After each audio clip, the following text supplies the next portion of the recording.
What are the chances that a pair of stars would burst into view visible to the unaided eye?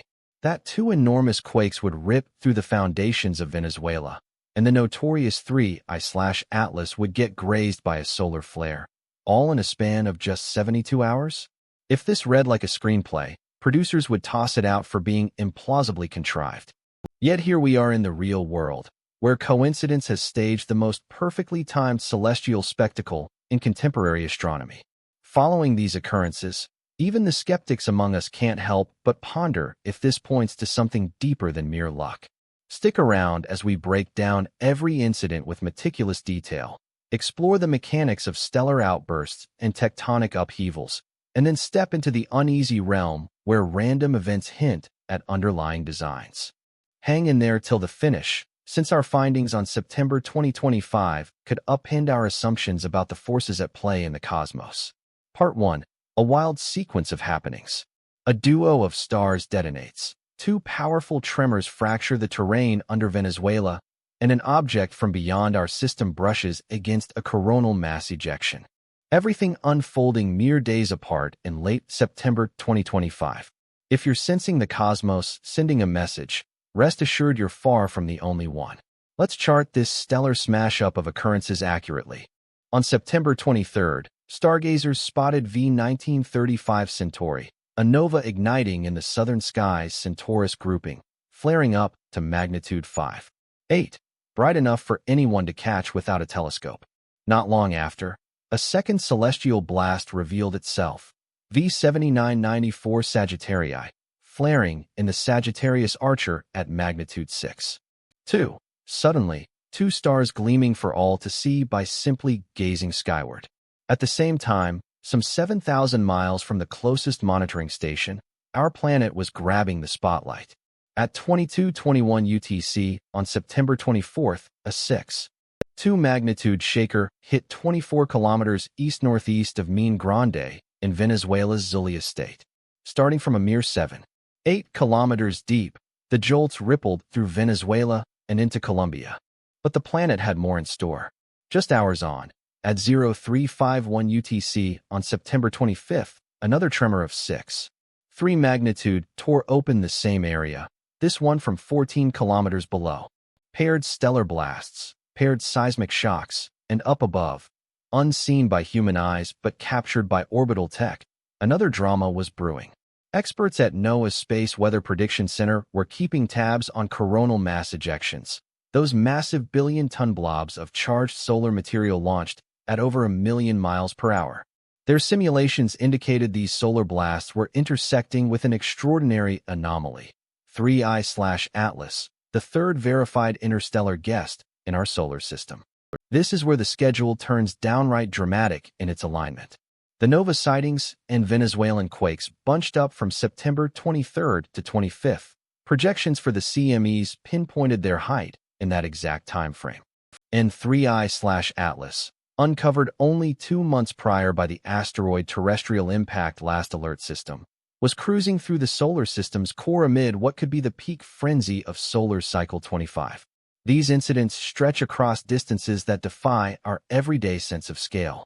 The novae flared in Centaurus and Sagittarius, star patterns best seen from the planet's southern reaches, their photons journeying millennia to arrive right in this extraordinary stretch.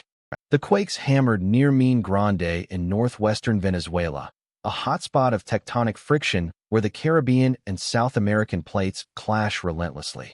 The coronal mass ejection swept across the inner heliosphere, a vast expanse bigger than Jupiter's path around the Sun.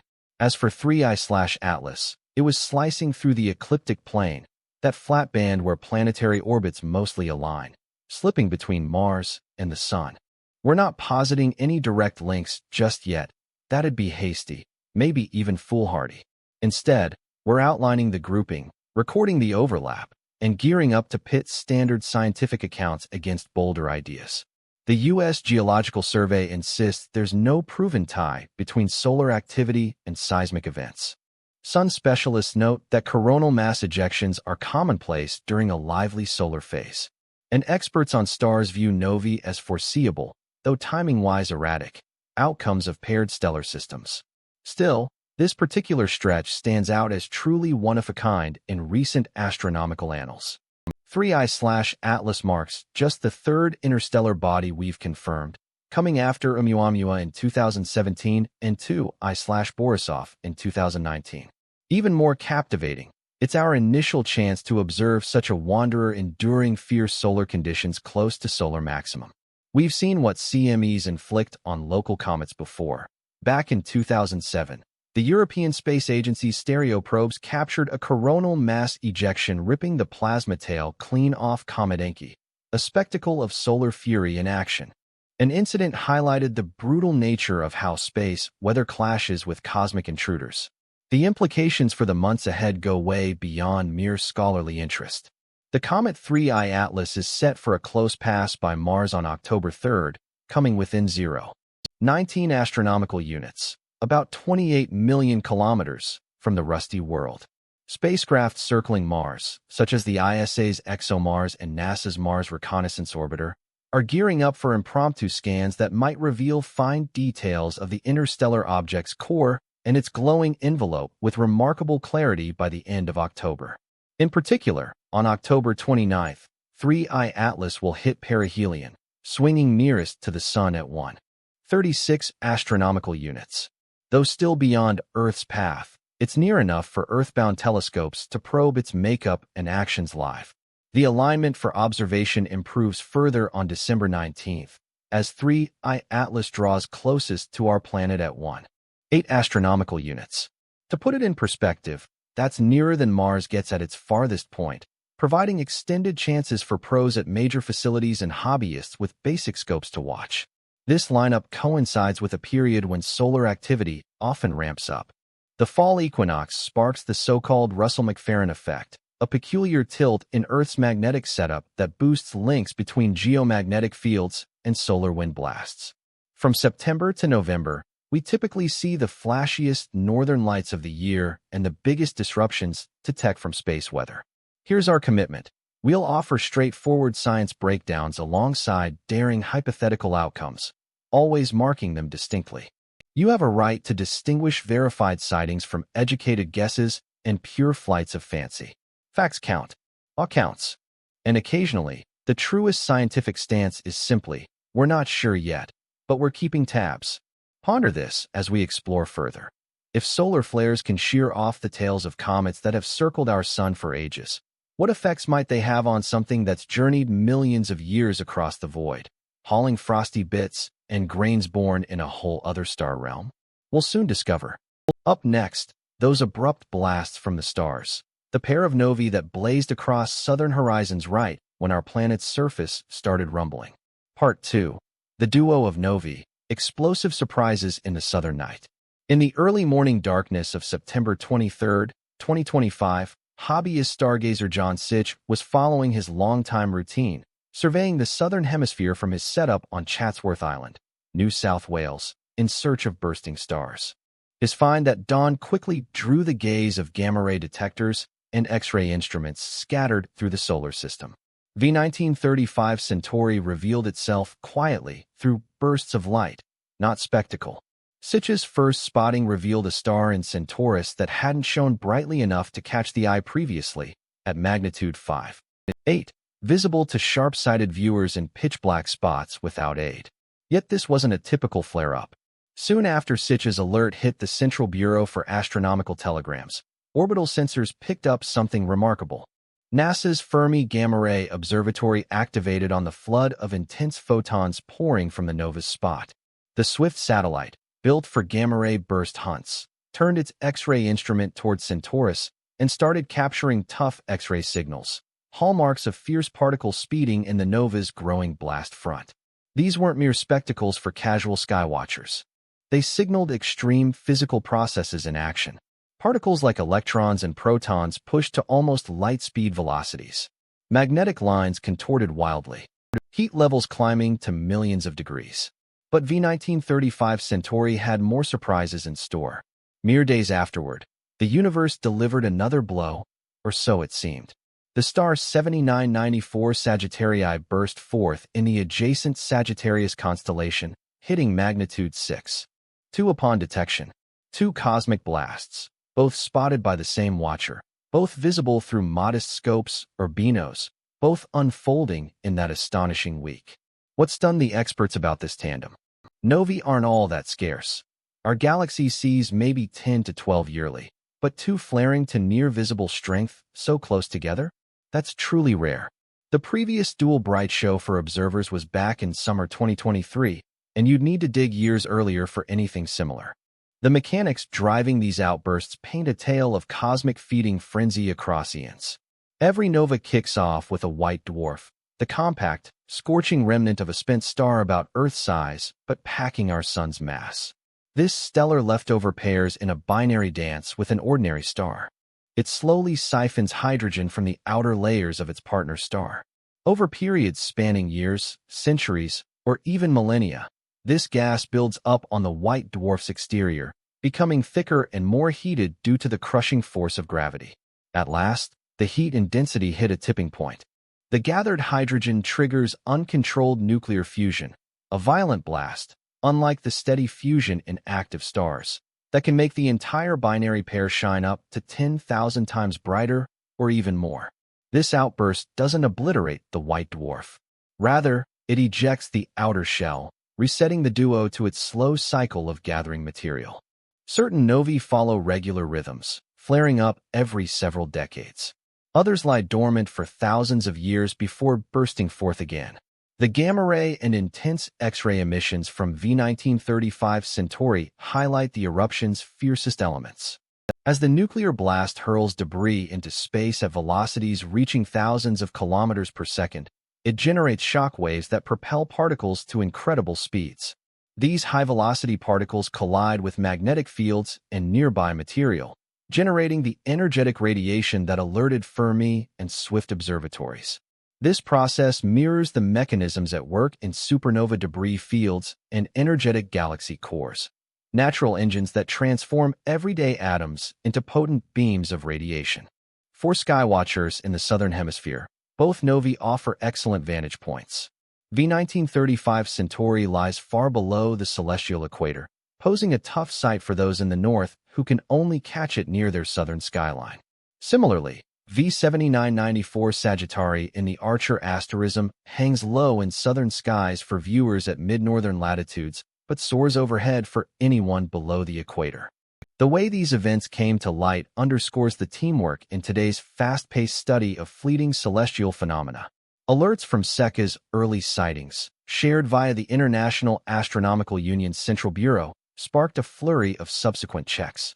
IU Circular 5611 verified the spotting of V1935 Centauri, while 5612 recorded V7994 Sagittari. Soon after, telescopes globally captured brightness data, detailed luminosity readings, and spectral analyses showing the telltale glow from hydrogen, helium, and denser elements in the spreading nova envelopes. Hobbyists are vital to nova research, especially through groups like the American Association of Variable Star Observers. Their consistent evening watches deliver the fine-grained timelines needed to map how nova brightness rises, holds steady, and slowly fades, patterns packed with insights into the blast dynamics and the paired star's traits. While prograde scopes can't watch every nova around the clock, keen amateurs log nightly shifts in shine, feeding info that refines our grasp of these cosmic detonations. The star naming system can puzzle beginners in the field. V1935 Centauri earned its label as the 1935th variable formally cataloged in Centaurus, and V7994 Sagittari as the 7994th in Sagittarius. These lasting tags supplant the provisional labels given right after detection, which occasionally muddles histories since later finds might snag lower numbers from bureaucratic backlogs.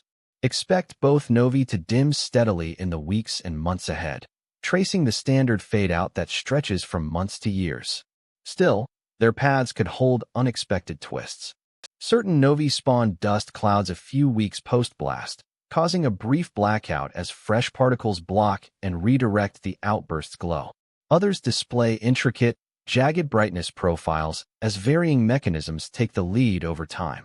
Space weather fans naturally wonder if these starbursts, hitting the same week as major geomagnetic disturbances, signals something beyond mere chance. Mainstream science gives a firm no. Novae in nearby star patterns, sitting thousands of light-years away, offer no real risk to our world and cast no detectable effect on earthly events. Their colossal power, though staggering on our scale, spreads thin over interstellar voids, reaching us merely as a soft uptick in light, stunning to behold, safe to witness. And yet, the alignment seems striking. Paired stellar blasts amid paired quakes, with a cosmic wanderer slicing through stormy solar conditions. The fairest reply might be to honor the facts alongside the serendipity. Embrace the mechanics while leaving room for the idea that the cosmos now and then composes itself into rhythms that nudge happenstance toward verse. Meanwhile, 7,000 m from while any telescope tuned to spot those cosmic blasts might have missed the action, the stable ground under Venezuela was set to prove that bursts of power weren't confined to far-off stars. Part 3. The Venezuela Tremors. Exactly at 22:21 and 55 seconds Universal Time Coordinated on September 24th, the ground layers below Zulia State in Venezuela unleashed a force matching several atomic blasts. This 6.2 magnitude jolt hit 24 kilometers east-northeast of Min Grande, starting from a modest 7.8 kilometers below the surface, near enough to rattle structures in neighboring countries.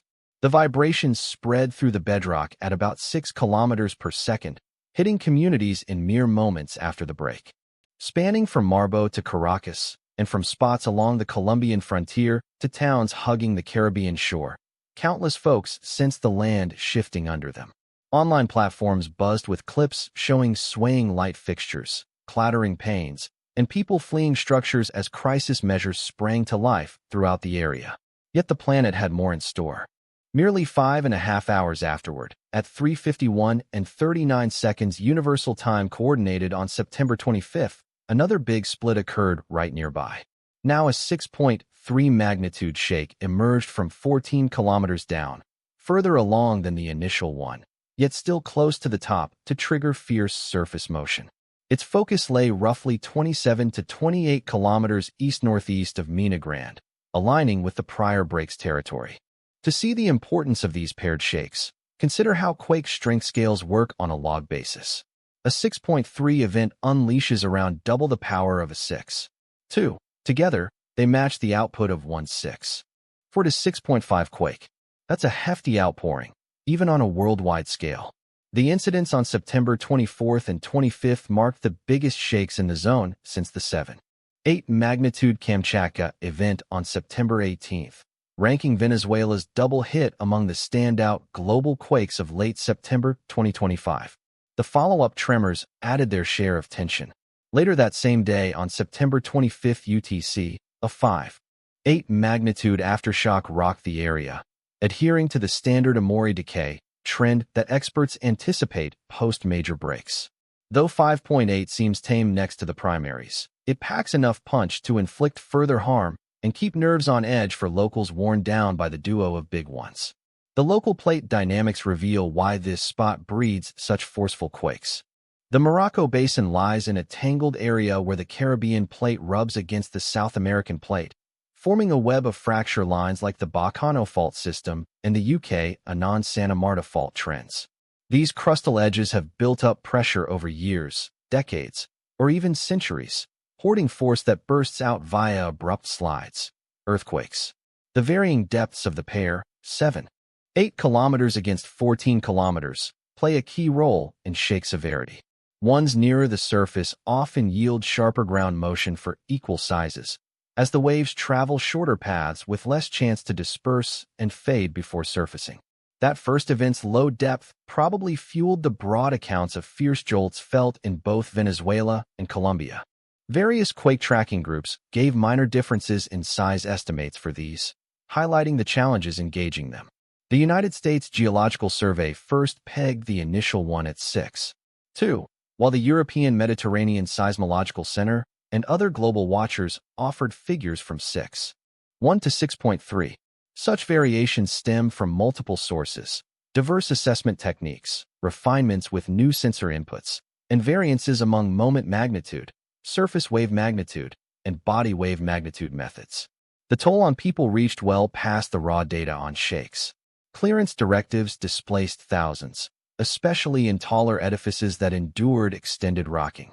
Relief crews fanned out locally, evaluating harm and verifying that vital setups, clinics, spans, energy facilities, kept running. Early accounts pointed to fairly contained building harm considering the sizes, but inspection groups pressed on for days, noting obvious destruction and risks of enduring frailty. In the past, this territory has seen hefty quake action. The intricate setup near Lake Morocco and along the wider Caribbean-South American plate edge sparks frequent tremor series. Though even events of such scale don't happen on a predictable schedule, yet geological history shows that significant breaks in this area occasionally spark further motion along close-by fault lines. This happens through a mechanism known as stress transfer, where one seismic event alters the pressure distribution on neighboring fault networks. The sequence of these quakes sparked curiosity among experts in seismology and everyday people alike. Might bigger tremors come next? The data offers a complex response. Aftershocks are standard and anticipated, with the strongest ones usually hitting in the days or weeks right after the primary jolt. That said, scientists can't confidently forecast if a bigger shake could strike the area soon. Despite years of studying warning signs, buildup of tension, and probability-based predictions, figuring out earthquakes ahead of time stays out of reach. Worldwide observation systems monitored each tremor closely, piecing together how the fault network reacted to the pressure shifts from the pair of big ruptures.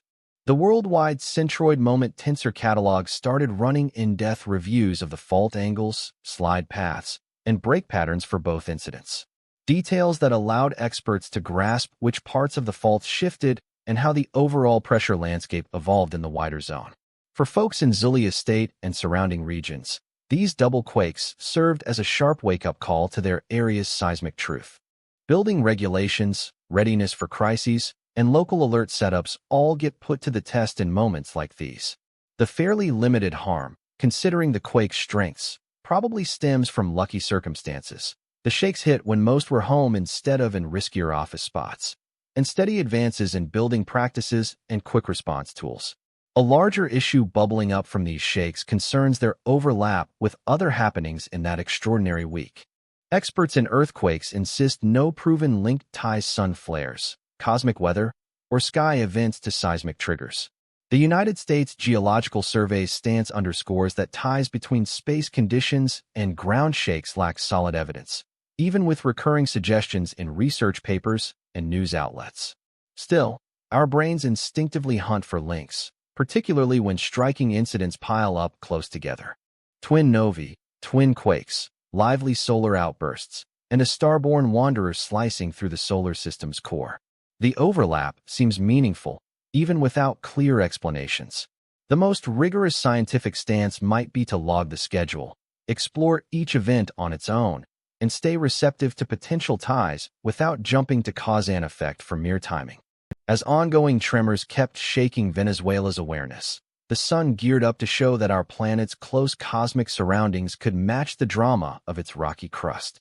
Part 4. The Sun Fires. 93 million miles over Venezuela's quivering Earth, our central star was staging its own burst of fury. In those very days when cosmic blasts illuminated southern night skies and quakes cracked South American foundations, the sun fired off coronal mass ejections, massive, billion-ton blobs of charged particles laced with magnetic forces that were set to clash with something never seen before in our history, a guest from beyond our stars. These solar blasts count among the solar system's fiercest outbursts. They kick off in the sun's outer atmosphere, where magnetic loops get knotted, strained, and finally break like taut elastic. Once the fields reconnect, it unleashes power rivaling billions of atomic blasts, hurling the hot gas at velocities from 250 to 3,000 kilometers per second, swift enough to cover the Sun-Earth gap in 1 to 4 days. NASA's Space Weather Prediction Center follows these solar disruptions via the WSN-LIL model, an advanced digital tool that charts the journey of these ejections across the sun's influence zone. It factors in solar wind velocity, particle thickness, and field directions to project impacts on satellites, worlds, and anything else in the way. In late September 2025, Enlil projections indicated lively solar behavior, with several CME bursts weaving through the near-solar realm right alongside the twin novae and twin quakes. But this is where the tale turns truly groundbreaking. For the first time on record for humanity, one of these solar surges headed straight for a body originating from a distant stellar realm. 3 Atlas, spotted only 2 months prior by the asteroid terrestrial impact last alert system, was navigating the inner solar sphere amid parts of solar cycle 25. Among the top 5 most dynamic scenarios in space, the interstellar traveler, traversing a backward path tilted at about 175 degrees relative to the ecliptic, entered the zone around Earth's orbital path, a hotspot for solar activity encounters. Historical examples exist for coronal mass ejections impacting comets. Such encounters aren't mere guesses, they're established science, recorded by satellite imagery and detailed in scholarly publications. Back in 2007, the European Space Agency's stereo probes captured footage of a CME fully detaching the ion tail from Comet Encke. This hours-long separation highlighted the intense dynamics of magnetic reconnection between solar winds and cometary substances. Comet tails emerge from 2 separate mechanisms, each reacting uniquely to the sun's effects. Dust tails arc smoothly from the sun, driven by radiation pressure, the steady push of sunlight on tiny grains. Ion tails, however, extend rigidly outward along the magnetic lines in the solar wind. A coronal mass ejection can break these links, causing ion tails to separate, wander off from the comet, and fade as replacements grow from new supplies. The idea that 3I/Atlas grazed a CME comes from trajectory simulations, not eyewitness accounts. The Enlil model indicated that solar eruption routes would cross the visitor's location in late September, yet we should acknowledge the limitations clearly. While space weather simulations shine in outlining broad patterns, they falter on precise specifics. Thus, the event stays as a predicted possibility, not a confirmed finding in reviewed studies. Should the clash have happened as anticipated, various signs could emerge. Heightened ionization might intensify the glow of the interstellar object's coma, its hazy envelope of vapor and particles around the core. Shifts in the ion tail's shape could show up in telescope photos, as magnetic interruptions reshape the flow of ionized bits from the body. Spectral scans might detect molecular traces, with solar heat-freeing compounds such as CN, CO, and CO2 from the ancient frosts within. Hobbyists across the globe stood ready to record these shifts. The international community of comet watchers, linked via digital groups and societies, tracks key targets every night. By aligning their photos over periods, they spot nuances in luminosity, tail forms, and coma features that pros might overlook amid busier agendas. The mechanics behind CME comet clashes center on magnetic reconnection, akin to what sparks solar bursts and Earth's auroral disturbances. As solar plasma with knotted field lines meets a comet's ionized layer, those lines link up, snap apart, and reform, unleashing power that speeds up particles and produces visible effects. This represents refined science, field configurations evolving live, transforming pent-up magnetic potential into motion for ions. 3I/Atlas stands out beyond a routine solar weather target. As the third verified interstellar body following Oumuamua in 2017 and Borisov in 2019, it holds remnants forged near another sun in a distant system, possibly eons old. Should solar outbursts modify its path, this marks the initial recorded instance of our star engaging directly with extrasolar stuff. The object's path boosts such chances compared to earlier visitors. Unlike Oumuamua, which zipped through the inner system fast and steeply angled to the ecliptic, 3I/Atlas tracks close to that plane, where solar events cluster and impact Earth most. Solar Cycle 25 offers a lively stage for these brushes. The 11-year rhythm hit its peak in 2024 and 2025, yielding more sunspots, frequent eruptions, and abundant coronal mass ejections. This schedule exposes 3I/Atlas to our sun's peak irritability, facing conditions prior interstellar guests evaded.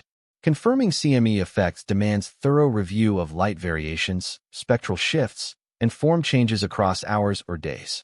Experts and enthusiasts globally watched 3I/Atlas in late September, with early findings still tentative amid ongoing scrutiny. Broader ramifications reach further than this one episode. Should we capture our sun's effects on such alien matter, we uncover clues about analogous mechanisms across the galaxy. Presumably, various star systems unleash their own coronal mass ejections, which could modify interstellar objects traversing nearby regions. The object known as 3I Atlas may bear traces of encounters with earlier stellar environments during its multi-million-year voyage across the cosmos. As the end of September 2025 approached, a series of occurrences, stellar blasts, earthquakes on Earth, solar flares, and contacts with an interstellar guest, formed a sequence that questioned easy notions of random cosmic alignments. Were these simply unrelated incidents happening to coincide, or did a deeper pattern underlie them? Clarity would come as 3I Atlas pressed on toward its Mars encounter on October 3rd, bearing any alterations inflicted by our sun's coronal mass ejections on this cosmic wanderer. Part 5. Framing the Oddities. Pause briefly and reflect on the landscape we've outlined. Paired stellar detonations observable without aids. Paired magnitude 6 quakes tearing open mere hours apart. Coronal mass ejections weaving into the solar system's core alongside an interstellar intruder amid peak solar activity. An immense expanse of the cosmos unfolding rapidly, all squeezed into September's closing week of 2020. This juncture marks where solid science intersects with our innate drive to spot patterns. And that intersection often feels uneasy. Human minds develop to identify vital links amid chaotic settings, the whisper hinting at danger, the sky's shapes promising water, the shifts in conduct signaling risks or gains in social dynamics. This mental framework proves valuable in numerous scenarios, yet it sometimes tricks us into assigning meaning to mere chance groupings. Mainstream science provides straightforward assessments of these happenings. The United States Geological Survey asserts no proven link between space weather and seismic activity. Years of studies examining correlations have not uncovered dependable ways to forecast quakes from solar patterns or related factors. Expert seismologists stress that predicting earthquakes stays beyond reach with today's tools, regardless of whether drawing from Earth-based signs or outer space effects. In the same vein, astronomers treating novae see them as expected outcomes of binary star development, sparked when white dwarfs gather enough mass from partners to ignite runaway nuclear fusion. Nova timings adhere to stellar laws, not swayed by Earth or solar influences. V1935 Centauri and V7994 Sagittarii stand as typical, eye-catching instances of galactic routines unfolding routinely. Solar experts examine coronal mass ejections as routine results of magnetic shifts in the sun's outer atmosphere. Such outbursts spike during solar peaks, positioning late 2025 as a probable window for several CMEs. Exchanges between solar disturbances and comet substances are thoroughly recorded, embodying standard plasma behaviors over rare oddities. Still, embracing core scientific views doesn't mean downplaying the striking alignment in time here. At times, the cosmos aligns in manners that nudge coincidence toward near synchronicity. Even with everyday causes at root, the issue arises: how do we balance sharp doubt with fitting awe? Our method in this inquiry will draw firm lines among claimed categories. Recorded observations, quake strengths, site details, spectral readings, anchor us. These capture what devices logged, what probes sensed, what sensors gauged. Upon this base, we'll layer vetted scientific explanations rooted in proven physics and validated frameworks.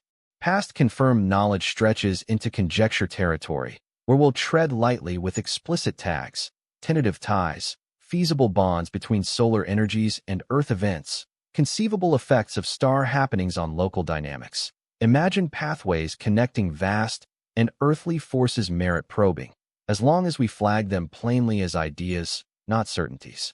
For everyday readers, key terms in cosmic happenings need clarifying. A nova signifies a star's outburst that amplifies a paired system's glow by thousands or millions of times, driven by nuclear fusion overload on a white dwarf shell. It stands apart from a supernova, which obliterates the star completely. A coronal mass ejection involves massive plasma bursts, weighing billions of tons, hurled from the sun at velocities from hundreds to thousands of kilometers per second. Perihelion denotes the point of closest solar approach. The point in a comet's orbit nearest to the sun is known as perihelion. One astronomical unit represents the typical distance from Earth to the sun, about 93 million miles or 150 million kilometers. Ion tails develop as solar wind removes electrons from gas atoms in the comet's surrounding cloud, generating ionized particles that align with magnetic field paths and stream directly outward from the sun. Such tails may stretch for millions of kilometers across the void, offering tangible signs of unseen magnetic forces at work among stars and lesser celestial objects. Our upcoming analysis will distinguish verifiable events from speculative links, all while honoring both empirical precision and innate human wonder. We will delve into the intricate mechanics of starbursts, seismic fractures, and solar flare dynamics. We will follow the path of 3I/Atlas during its Mars encounter on October 3rd and its closest solar pass on October 29th. We will review sound scientific theories regarding ties between heavenly and earthly events, while marking off any bolder conjectures as such. The fall equinox period often heightens space weather impacts via the Russell-McLaren effect, a spatial alignment of Earth's magnetosphere with incoming solar wind that routinely boosts geomagnetic disturbances in September and October. This yearly boost lends extra background for potential spikes in space weather late in September, unrelated to other occurrences. 3I/Atlas delivers exceptional research prospects, as it marks the third verified interstellar object and the initial one spotted amid intense solar activity. Its route, skimming close to the ecliptic plane, the hub of much solar system action, increases chances for diverse mission data captures and space weather engagements. In contrast to Oumuamua, which sped off too fast for thorough analysis, or 2I/Borisov, which stayed fairly remote, 3I/Atlas allows prolonged scrutiny over multiple months. The implications for October and November go further than scholarly pursuits. Several Mars spacecraft, such as ESA's ExoMars Trace Gas Orbiter and NASA's Mars Reconnaissance Orbiter, have scheduled chance views during the October 3rd pass, which could yield groundbreaking high-detail images of an interstellar object's core and surrounding haze. Terrestrial telescopes around the globe keep watch on luminosity shifts, spectral shifts, and shape alterations that might show solar influences on extraterrestrial substances. Regarding seismic follow-ups in Venezuela, residual quakes often persist for weeks or months after significant breaks. Although experts can't forecast if bigger shakes will follow, they vigilantly track local quake patterns and stress buildup. The intricate plate interactions at the Caribbean-South American border guarantee ongoing seismic output in the area, even if exact moments defy prediction. We pledge to convey varied viewpoints with transparency. Conventional scientific accounts warrant foremost focus, grounded in solid principles and vast data. Tentative ideas merit review, as long as they stay plainly separated from confirmed knowledge. The drive to discern significance in seeming coincidences warrants acknowledgement, even absent proof of direct causes. Arguably the most striking feature of this alignment is its era. Humanity now stands in the inaugural epoch equipped to identify interstellar intruders, oversee worldwide tremors instantly, detect stellar blasts across the full light spectrum, and chart solar system weather comprehensively. Ancestors may have glimpsed vivid novae and endured quake tremors, yet they lacked the means to link those to solar disturbances or interstellar guests, since such linking tools were absent. We will parse the witnessed from the envisioned, the substantiated from the feasible, the probable from the simply thinkable. Consider, then, how celestial bodies burst forth without total self-annihilation. The explanation uncovers forces at magnitudes that defy everyday comprehension. Section 6. Dissecting a nova. Envision a white dwarf, a compact orb akin to Earth's dimensions, yet packing the mass of our Sun. Its pull flattens material to densities nearing a millionfold that of water. Surface heat lingers near 50,000 degrees Fahrenheit.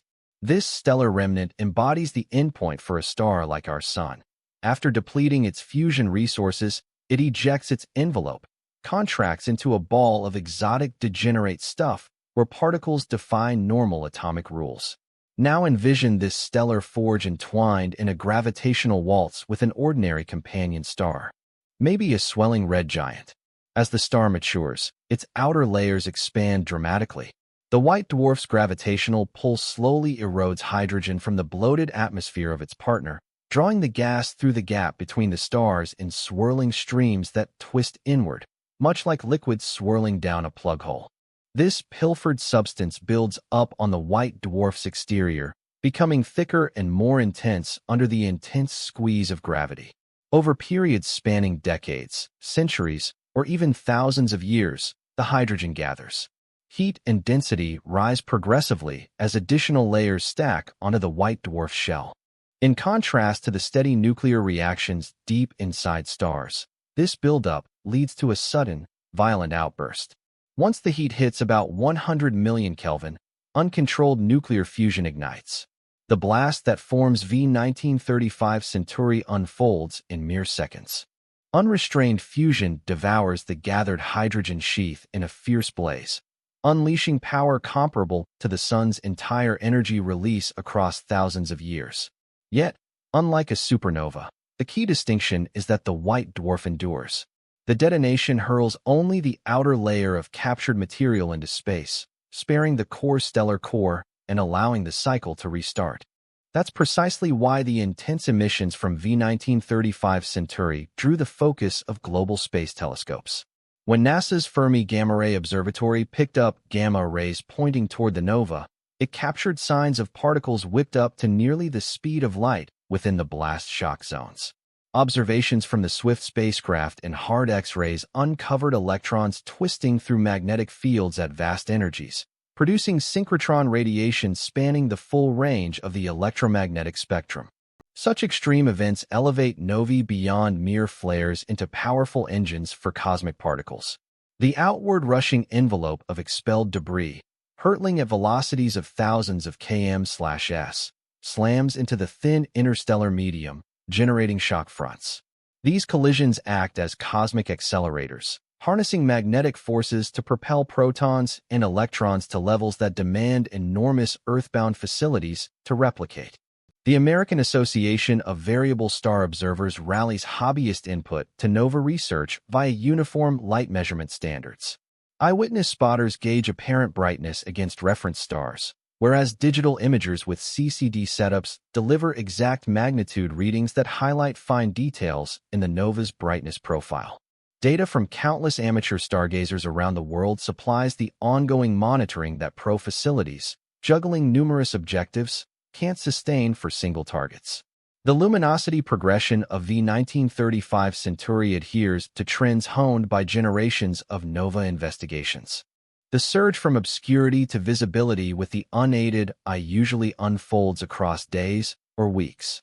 Maximum intensity can persist for days up to months, influenced by the white dwarf's heft, the pace of inflow from its binary mate, and the makeup of the launched ejecta.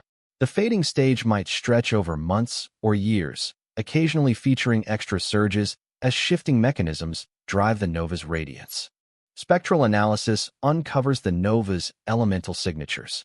Initial observations often display wide emission bands for hydrogen, helium, and denser elements racing at swift paces, signaling the ballooning shell. Over time, as the nova progresses, these features tighten and relocate, while the flung material loses heat and slows. In the end, rare forbidden emissions emerge. Quantum jumps viable only in the ultra-thin conditions of dispersing nova envelopes, where particles linger undisturbed for hours or days between encounters. Estimates for the spans to V1935 Centauri and V7994 Sagittarii are imprecise, but likely surpass a few thousand light-years. Thus, the outburst we witnessed in September 2025 truly happened eons past, back when early humans were pioneering farming and fixed communities. The photons from these celestial detonations have journeyed across the void of space for durations outlasting all documented human annals, reaching our planet right in this extraordinary period. Hobby stargazers can add valuable insights with basic gear. A DSLR camera paired with a long focus lens can document both novae at their luminous peaks. Those relying on eyesight, aided by binoculars or compact scopes, can gauge brightness by matching the novae against adjacent stars of established magnitudes. Advanced enthusiasts equipped with CCD devices and photometric filters supply detailed metrics that bolster expert datasets. The convention for labeling novae honors long-standing celestial customs and cataloging procedures. V1935 Centauri earned its fixed variable star label as the 1935th recorded variable within the Centaurus grouping. The V marker denotes a variable star, one exhibiting fluctuations in luminosity. This enduring label, this seismic activity initiated with a magnitude 6.2 earthquake on September 24 at 2255 UTC, centered near Lake Maracaibo in western Venezuela. Originating at a shallow depth of about 7.8 kilometers, the event triggered strong surface waves that resulted in the swaying motions observers noted persisting for several minutes in certain areas. These waves propagate at slower speeds, yet transport the bulk of the destructive force, inflicting the greatest harm on buildings. Merely 5.5 hours afterward, at 0351 UTC on September 25, another substantial quake hit almost the identical zone. Measuring 6.3 in magnitude and starting from 14 kilometers underground, deeper than the initial one but still near the surface, the tremor caused vigorous ground vibrations. This follow-up likely happened along a neighboring fault section, prompted by alterations in stress from the prior slip. The mechanics of stress redistribution clarify why seismic events frequently cluster. An abrupt movement along one fault alters the surrounding stress patterns.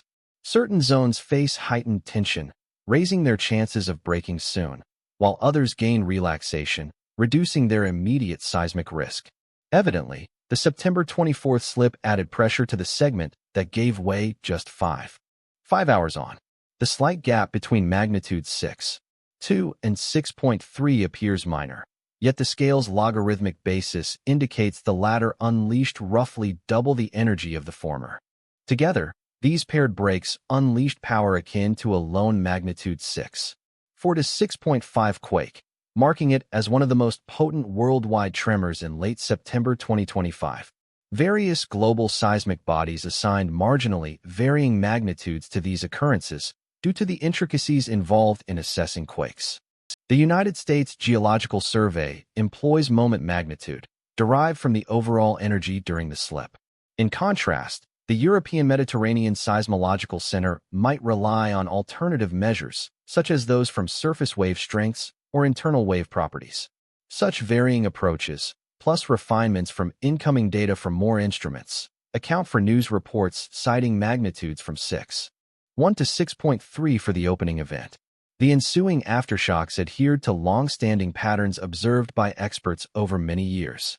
The magnitude 5.8 tremor later that September 25 exemplifies a standard major aftershock, less intense than the primary one, yet potent enough to inflict further harm and alarm. Omori's law, developed in the early 1900s, outlines the decline in aftershock rates over time after big quakes. The biggest ones usually hit within days of the main event, with lesser ones persisting for weeks, months, or even years. The effects on people stretched across Venezuela and Colombia alike. The modest depths intensified the ground motions, prompting evacuations from tall structures in key urban centers. Online platforms buzzed with footage of oscillating lamps, shaking panes, and crowds fleeing structures as alert systems kicked in throughout the area. Although early evaluations showed restrained damage considering the quake sizes, inspectors devoted days to recording evident harm to edifices and underlying risks to long-term stability of constructions and networks. The local terrain sheds light on the potency of quakes here. The Maracaibo Basin arose from intricate dynamics between the Caribbean and South American plates, forming a web of faults that handle persistent plate shifts. Lake Maracaibo lies in a graben, a sunken zone flanked by normal faults undergoing continued strain. The oil reserves that drive the area's economic value originated in sediment-filled depressions shaped by these identical plate-driven forces behind the seismicity. Hypocenter depths involve considerable ambiguity, particularly in intricate geological settings. The 7.8 kilometers figure for the first quake and 14 kilometers for the second stand as optimal approximations from wave arrival timings at numerous observation points. These positions situate both in the brittle upper crust, where snapping prevails over the pliable warping found deeper amid rising heat and confinement. The sequence's timing sparked inquiries into possible influences. Might solar flares, shifts in air pressure, or external elements sway quake timing? Prevailing expert agreement, backed by the United States Geological Survey and global seismic bodies, holds that no solid link ties space weather to tectonic activity. Years of data crunching have not uncovered dependable ties between solar bursts, plasma expulsions, magnetic disturbances, and ground shakes. That said, certain studies have probed finer potential links. Variations in air pressure can mod small perturbations in stress along fault lines, usually much weaker than the variations induced by Earth tides due to lunar and solar gravity, can be picked up by precise sensors. Yet these effects are vastly smaller, by several orders of magnitude, than the stress shifts required to initiate seismic events on faults not already on the brink of breaking. The worldwide centroid moment tensor catalog offers in-depth examinations of fault alignments, movement vectors, and break patterns for the Venezuelan quakes. These classic beach ball plots show precisely which fault surfaces shifted and how, providing insights that allow experts in seismology to map out broader stress patterns in the area and anticipate segments of faults that could face heightened hazards ahead. In the realm of probabilistic seismology, reliable prediction methods for quakes remain limited to statistical models. After significant tremors such as those in Venezuela, the chances of further substantial shakes in the vicinity rise briefly, driven by aftershocks and the redistribution of stress.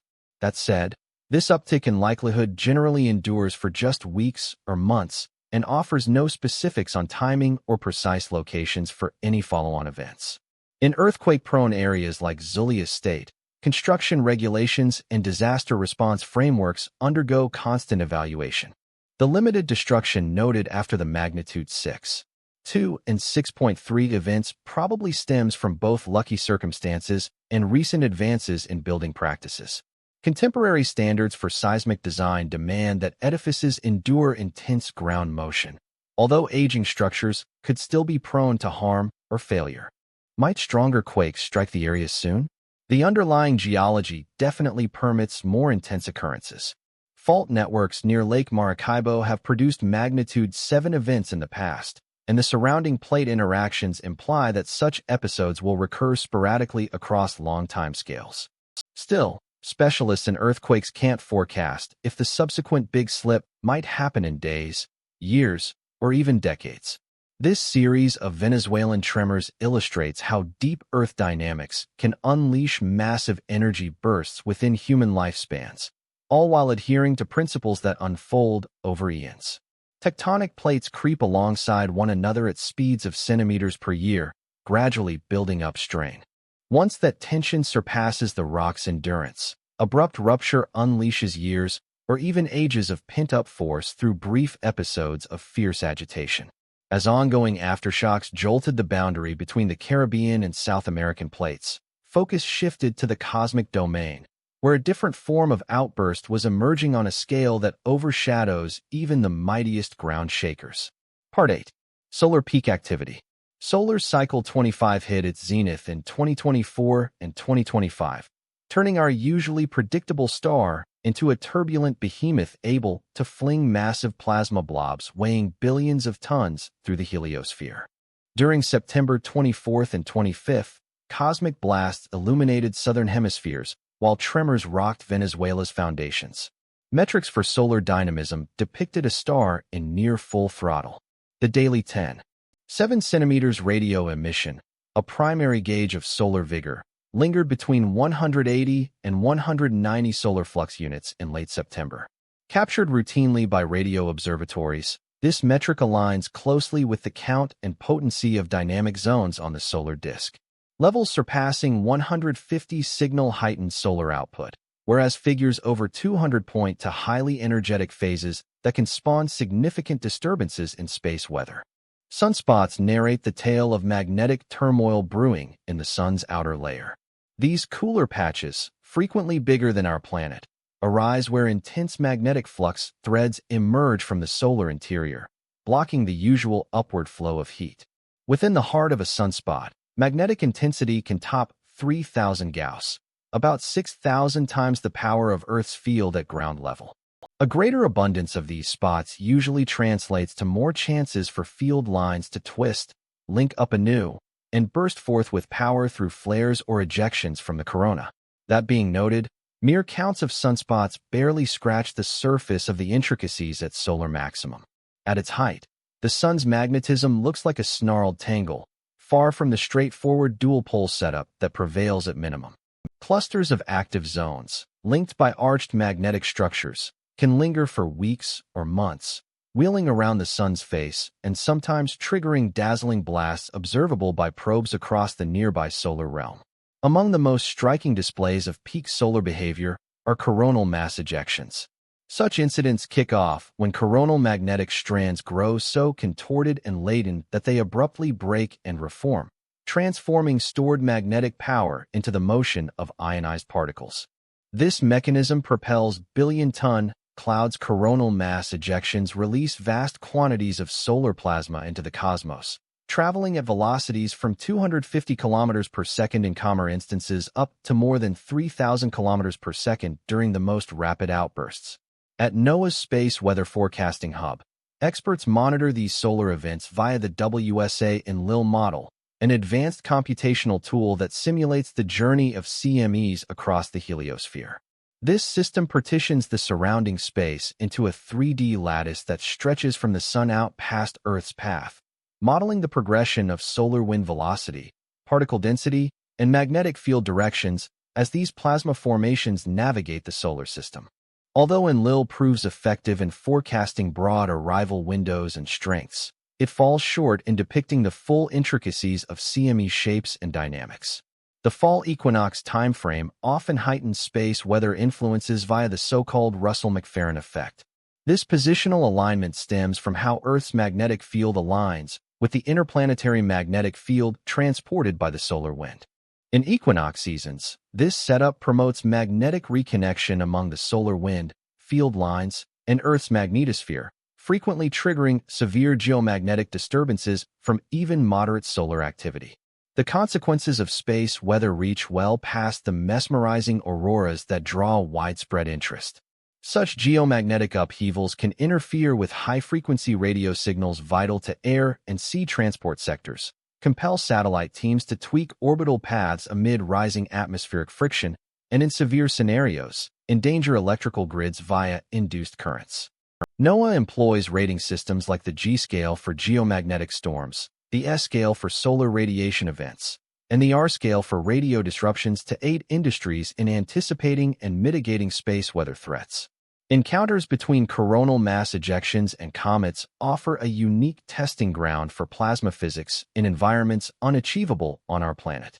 Ion tails develop as solar wind ions yank electrons from neutral gases in a comet's surrounding cloud, generating ionized particles that align with magnetic lines radiating directly from the sun. These appendages can stretch for millions of kilometers across the void, offering tangible signs of the unseen magnetic forces at work between our star and lesser objects in the solar system. When a CME collides with a comet, the clash can unfold in striking and eye-catching ways. The European Space Agency's stereo probes captured one such occurrence in 2007, where a coronal mass ejection sliced off Comet Encke's ion tail via magnetic reconnection. The severed section floated apart from the comet across hours as a replacement tail emerged from newly exposed material, underscoring the fluid character of space weather phenomena. The 2025 solar maximum created a vibrant setting for 3I/Atlas as it ventured toward the inner solar system. In contrast to earlier interstellar intruders that met our sun amid calmer solar cycle phases, this visitor faced space weather at near maximum vigor. The blend of heightened CME occurrences and the object's path through the ecliptic plane, where solar system energies cluster most densely, boosts the chances of notable engagements. The mechanics of CME travel encompass intricate magnetohydrodynamics spanning from atomic-scale particle shifts to formations exceeding planetary paths. Swift CMEs may catch up to preceding solar wind streams, forming dense zones and shock waves that propel particles to extreme speeds. Successive CMEs might merge, forming bigger and fiercer disruptions or forging elaborate magnetic setups that amplify particle energizing and reconnection events. Expert space weather predictors draw on diverse data streams to observe solar dynamics and anticipate terrestrial consequences. The Solar Dynamics Observatory delivers ongoing, detailed visuals of the Sun's disk and outer atmosphere in various extreme ultraviolet bands. The Solar and Heliospheric Observatory scans for CMEs launching from the Sun's hidden side. Positioned sunward from Earth, the Advanced Composition Explorer offers early alerts on approaching solar wind anomalies. Hobbyists and amateur radio form a grassroots worldwide web for gauging space weather's ground-level tolls. During geomagnetic storms, high-frequency signal paths alter sharply, at times boosting far-off links through stronger ionosphere bounces while hampering others via greater uptake and dispersion. These instant updates bolster official data from dedicated observation posts. The ongoing solar maximum seems to trace a dual peak trajectory observed in certain past cycles, with an early surge in 2024 giving way to sustained elevated output into 2025. This prolonged peak interval suggests that heightened space weather hazards could linger beyond the standard 11-year rhythm, sustaining an environment ripe for vivid solar displays. Auroral displays and their observation continue to gain traction through 2026 amid the ongoing solar maximum, with platforms like social media overflowing with stunning visuals of emerald, crimson, and violet glows swirling over polar and subpolar regions.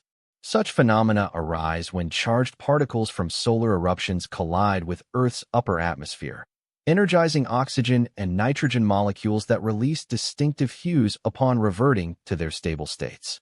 The solar wind embeds magnetic fields that trace back to the Sun's corona and extend throughout the solar system via outward-streaming plasma. These interplanetary field lines link planets, comets, and probes within an expansive network of electromagnetic effects reaching to the heliopause, the frontier where solar wind forces equilibrate with interstellar medium pressures, located about 100 times more distant from the Sun than our planet.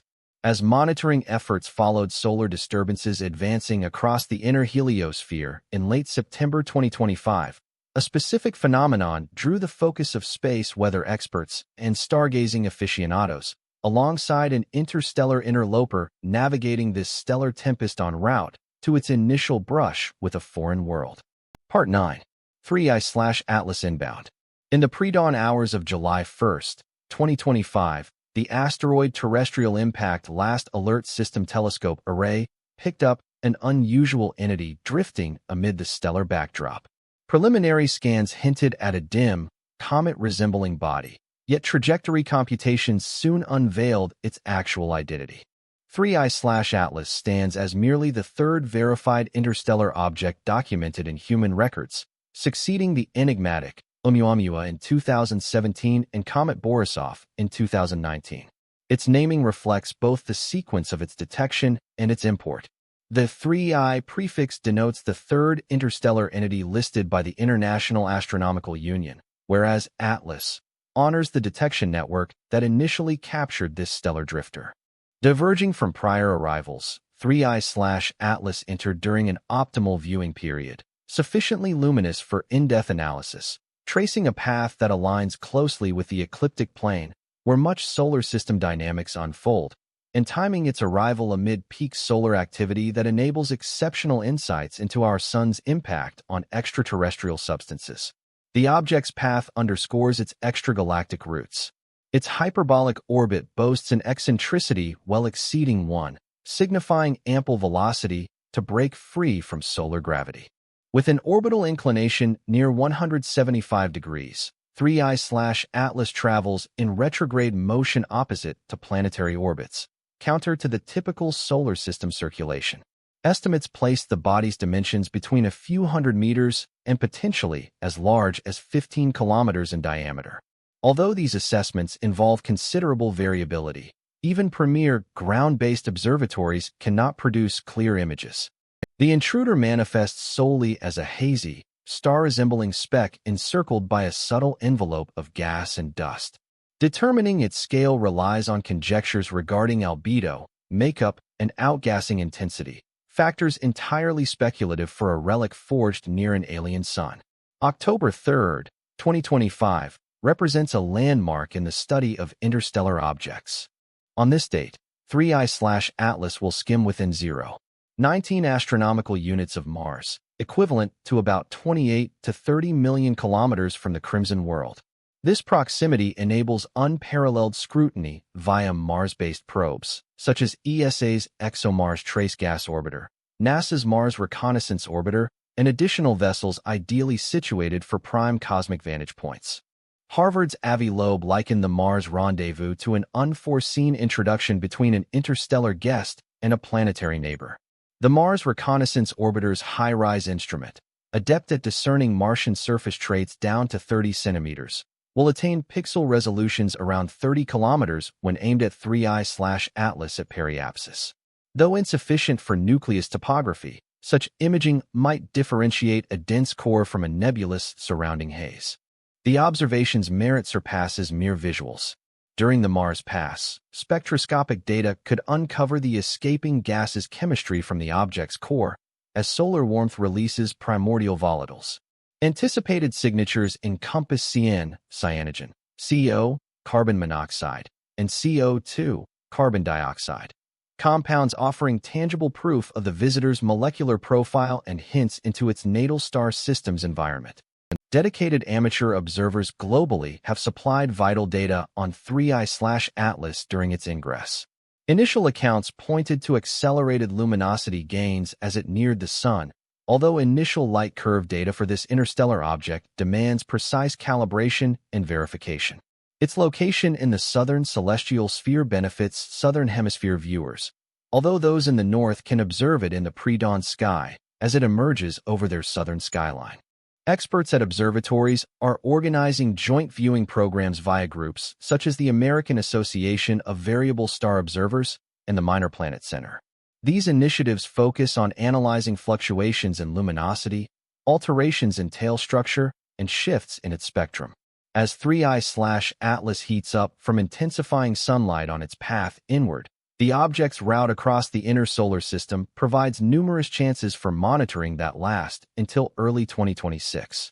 After passing Mars on October 3, 3I/Atlas heads to perihelion, its nearest point to the Sun on October 29 at about 1.36 to 1.4 astronomical units away. At that range, it stays beyond Earth's path, but remains accessible to Earth-based scopes and orbital telescopes. On December 19, 3I/Atlas reaches its minimum distance from our planet at around 1.8 astronomical units, or roughly 270 million kilometers. To put it in perspective, that's nearer than Mars gets at opposition, offering prime sighting prospects for pros and hobbyists using basic equipment from late 2025 into early 2026.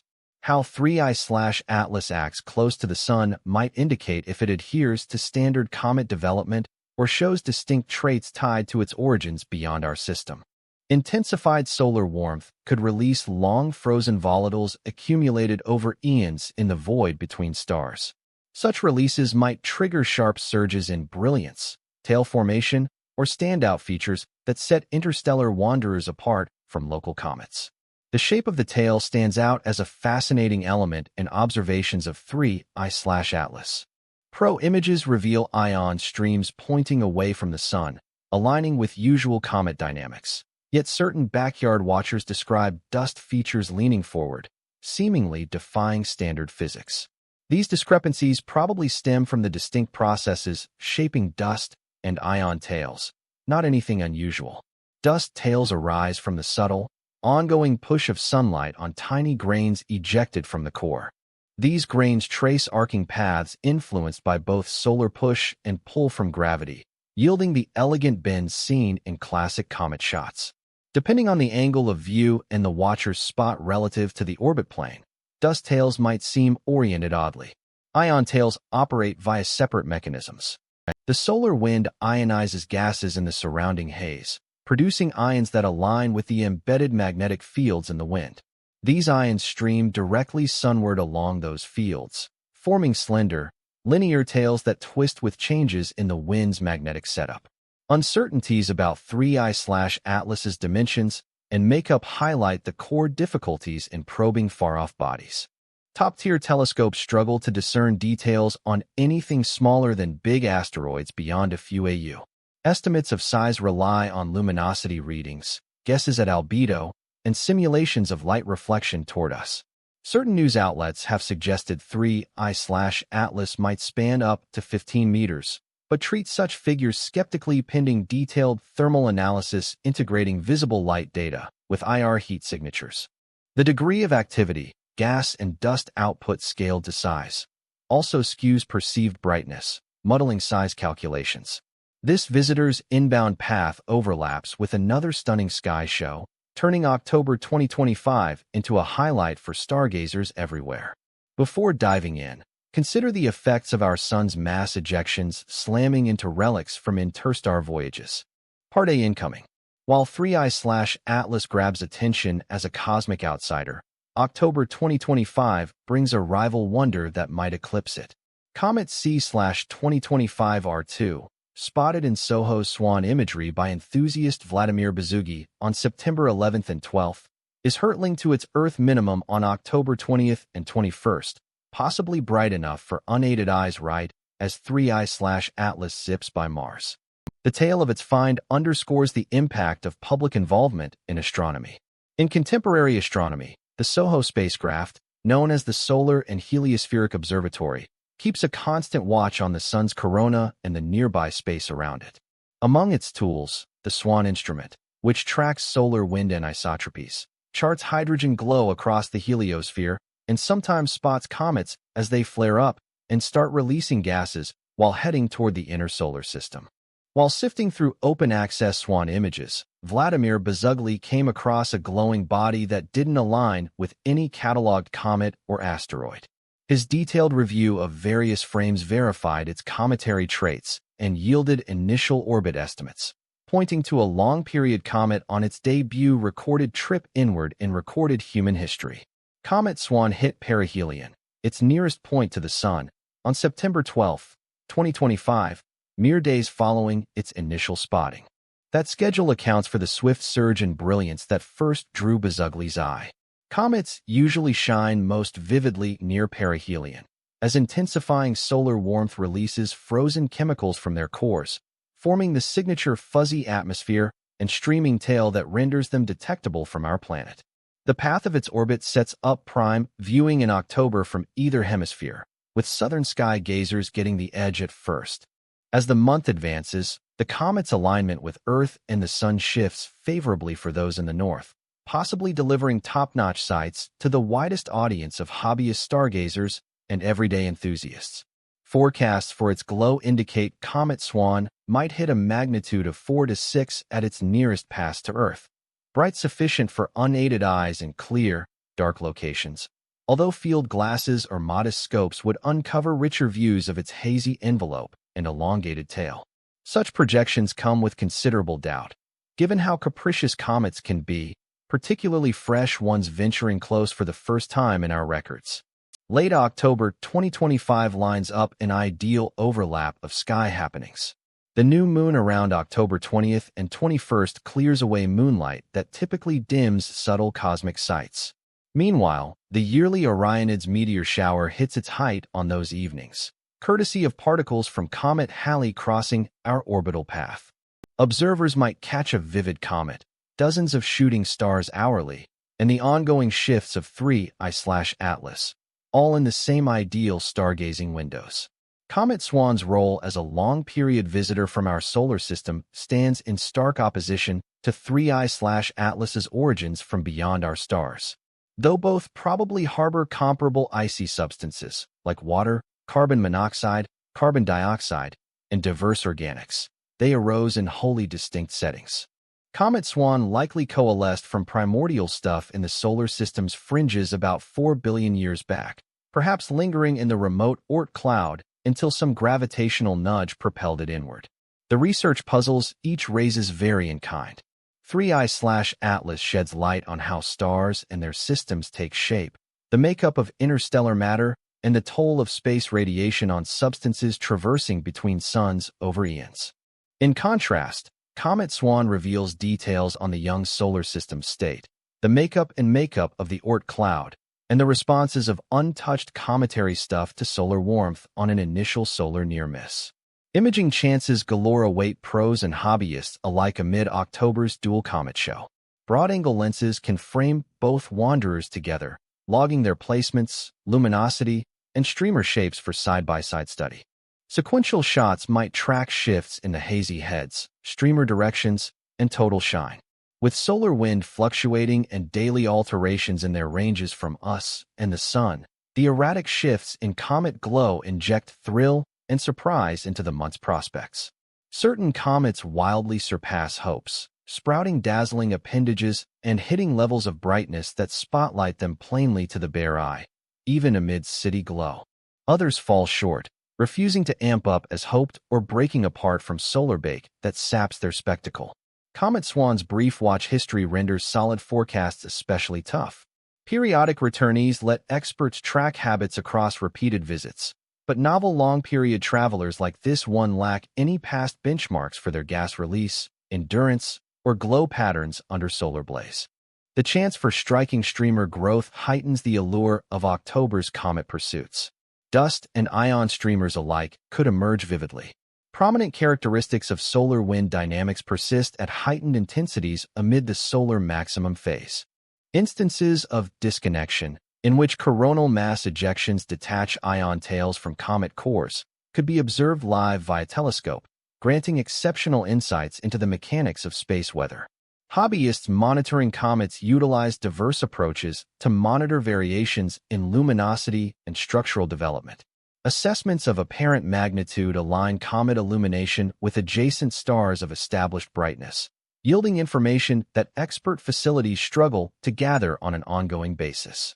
Imaging techniques with digital devices and CCD setups deliver superior accuracy in readings, alongside records of alterations in the coma and tail structures.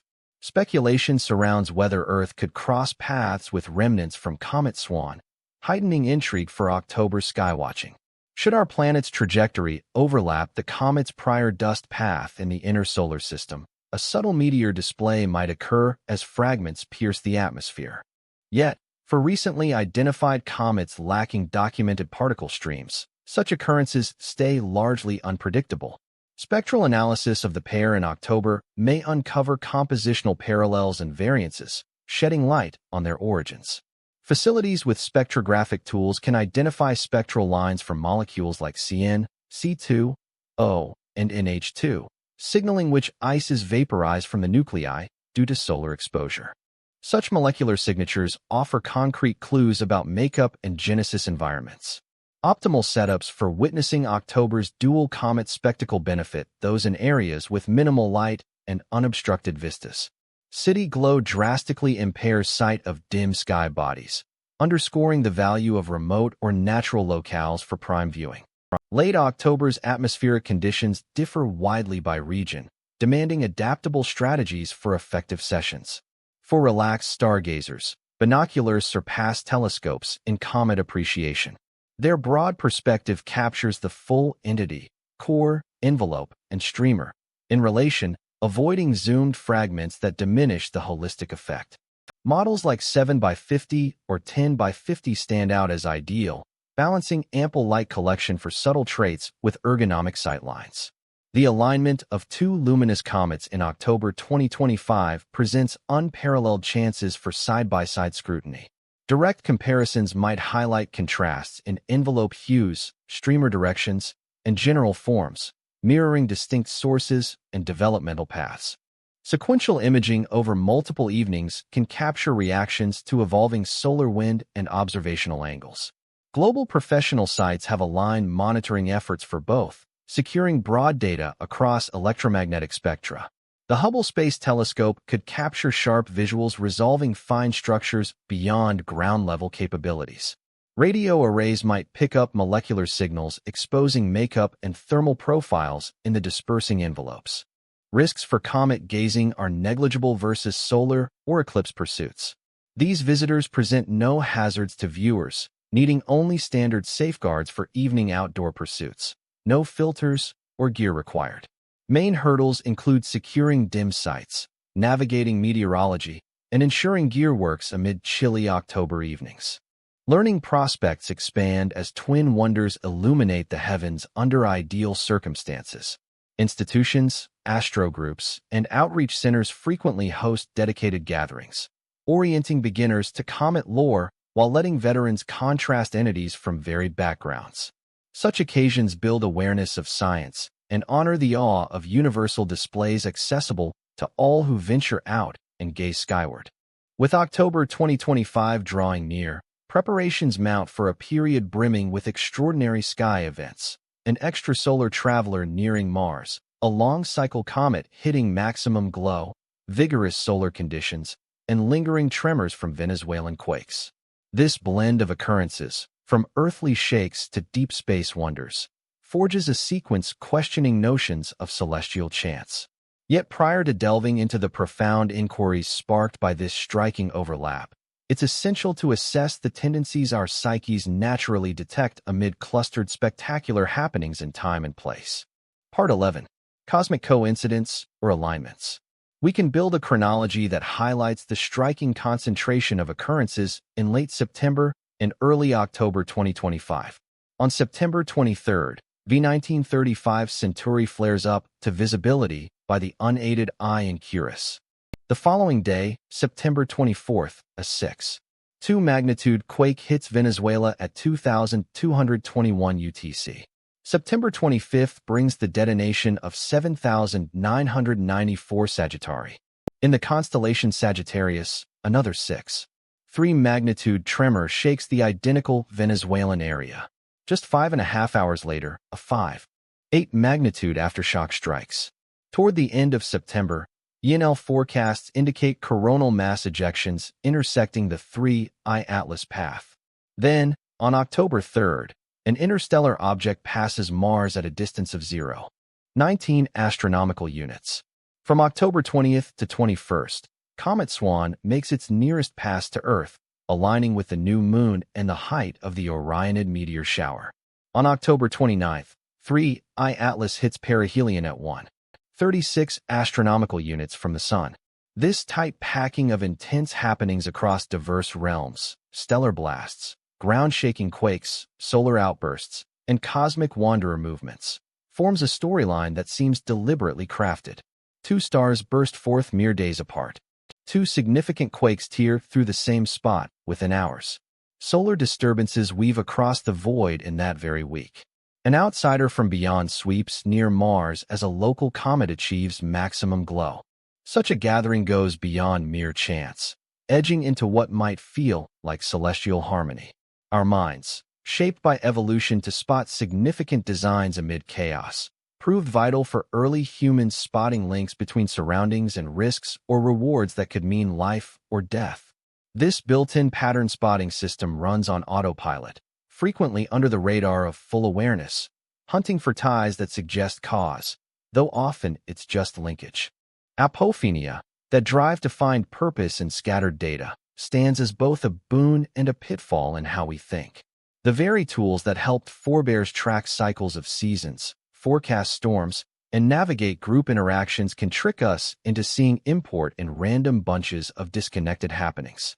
The scientific community provides straightforward advice on this September-October overlap. The United States Geological Survey insists no proven link ties space weather to quake triggers. Years of data comparisons show no solid way to forecast shakes from solar flares or seismic signs on Earth. Expert earthquake specialists stress that predicting tremors is out of reach with today's tools, no matter if they draw from ground-level clues or off-world factors. In the same vein, star experts see novae as expected outcomes of paired star life cycles, where white dwarfs gather enough matter from partners to spark uncontrolled nuclear fusion. Nova timings stem from star mechanics, not earthly or solar system pulls. V1935 Centauri, V7994 Sagittari, and 94 Sagittari serve as typical instances of galaxy-wide routines.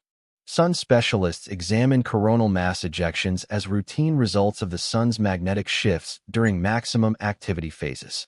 Such outbursts ramp up in frequency at solar peaks, positioning late 2025 as a probable window for several CMEs.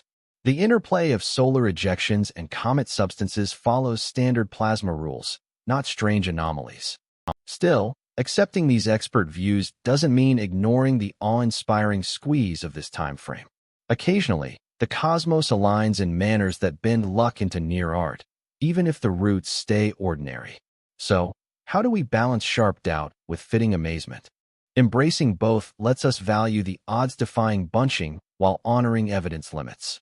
We might note that two novae hitting visible to the eye status days apart marks a rare event without tying it to ground quakes. We could see the paired 6-magnitude shakes hours apart in one zone as standard stress shifts and aftershock chains, sans solar meddling. We can admire the three Atlas approaches amid solar highs as prime viewing setups, not enchanted timing.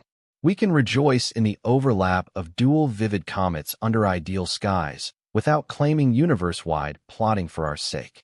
News cycles heighten the all-at-once vibe via focused coverage and online buzz. When multiple dramatic incidents unfold in quick succession, media coverage and digital conversations often amplify the sense of importance through self-reinforcing loops. The mental effects of concurrent reporting can turn random groupings into seemingly profound patterns, overriding what pure data analysis might indicate. Historical and archaeological records show that people throughout history have attributed celestial importance to earthly happenings. Early societies viewed comets as portents, solar eclipses as signs of godly anger, and instances where earthquakes aligned with comets as messages from the divine. Such traditions linger today, even as advanced science operates alongside our innate drive to impose purpose on seemingly haphazard alignments. The key is to uphold empirical standards while respecting the profound emotional and artistic allure of striking coincidences. We might admire the elegance of heavenly alignments without forsaking rational scrutiny. We can experience awe at the cosmos's sporadic patterns without presuming deliberate orchestration or concealed influences. Rival theories merit parallel evaluation, as long as we draw firm lines between verified knowledge and imaginative proposals. The view of isolated yet clustered events stands on robust material grounds. Astrophysics accounts for supernovae, while geology's study of shifting plates clarifies quakes. Studies of the sun describe plasma ejections, and principles of celestial paths explain comet paths. Every element adheres to proven natural principles that function separately. The notion of cosmic harmony steps into riskier domain, positing faint links among events that conventional science has yet to identify or grasp. This outlook doesn't demand rejecting core physics. Instead, it suggests our grasp might be partial, potentially uncovering real ties across disparate realms down the line. These viewpoints can harmonize in thought if we uphold proper limits on what counts as knowledge. Proven science claims priority due to its vast evidence base and proven forecasting power. Exploratory ideas warrant pursuit, but only if they stay separate from confirmed facts and yield falsifiable forecasts.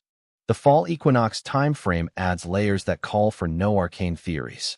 The Russell-McFerrin effect generates angular setups that heighten solar weather effects in September and October, rendering this window more prone to notable magnetic disturbances. Reports note seasonal trends in quakes for certain areas, although the causes stay murky and influences usually mild. Mythic cultural lenses enrich tales without demanding factual belief. Across eras, comets have stood for transformation, chaos, and heavenly signals in diverse societies. Quakes embody the planet's firm ground, exposing its restless core. Starbursts highlight the fierce splendor of stellar development. These symbolic ties furnish compelling narrative threads that echo profound mental archetypes, all while standing apart from actual physical triggers. The call goes out to audiences and scholars alike. Engage rival ideas with a loose grip, valuing both analytical discipline and storytelling magic. We can savor the serendipitous vibe of heavenly happenings bunching up without ditching logical evaluation. We can probe potential links while honoring solid physical laws. We can revel in the extraordinary even as we recognize the everyday likelihood. Arguably, the truest path embraces ambiguity while staying receptive to new insights. Progress in science stems from meticulous watching, idea crafting, and strict validation, not hasty conclusions on intricate matters. This September-October overlap offers fertile ground for empirical review and creative musing, as long as we separate observations, guesses, and certainties clearly. As we probe further, one speculative tie calls for close scrutiny. The enduring question of whether solar weather could affect ground-shaking events via elusive processes. Part 12. Solar weather and seismic events. The concept that sun-driven tempests could sway quake frequency ranks among the most enduring and divisive ideas in the field of planetary atmosphere interactions. Over many years, scientists have noted apparent links between diverse solar weather traits and ground tremors. Still, no consensus mechanism details how energy ripples from 93 million miles distant might spark abrupt breaks in the planet's outer layer.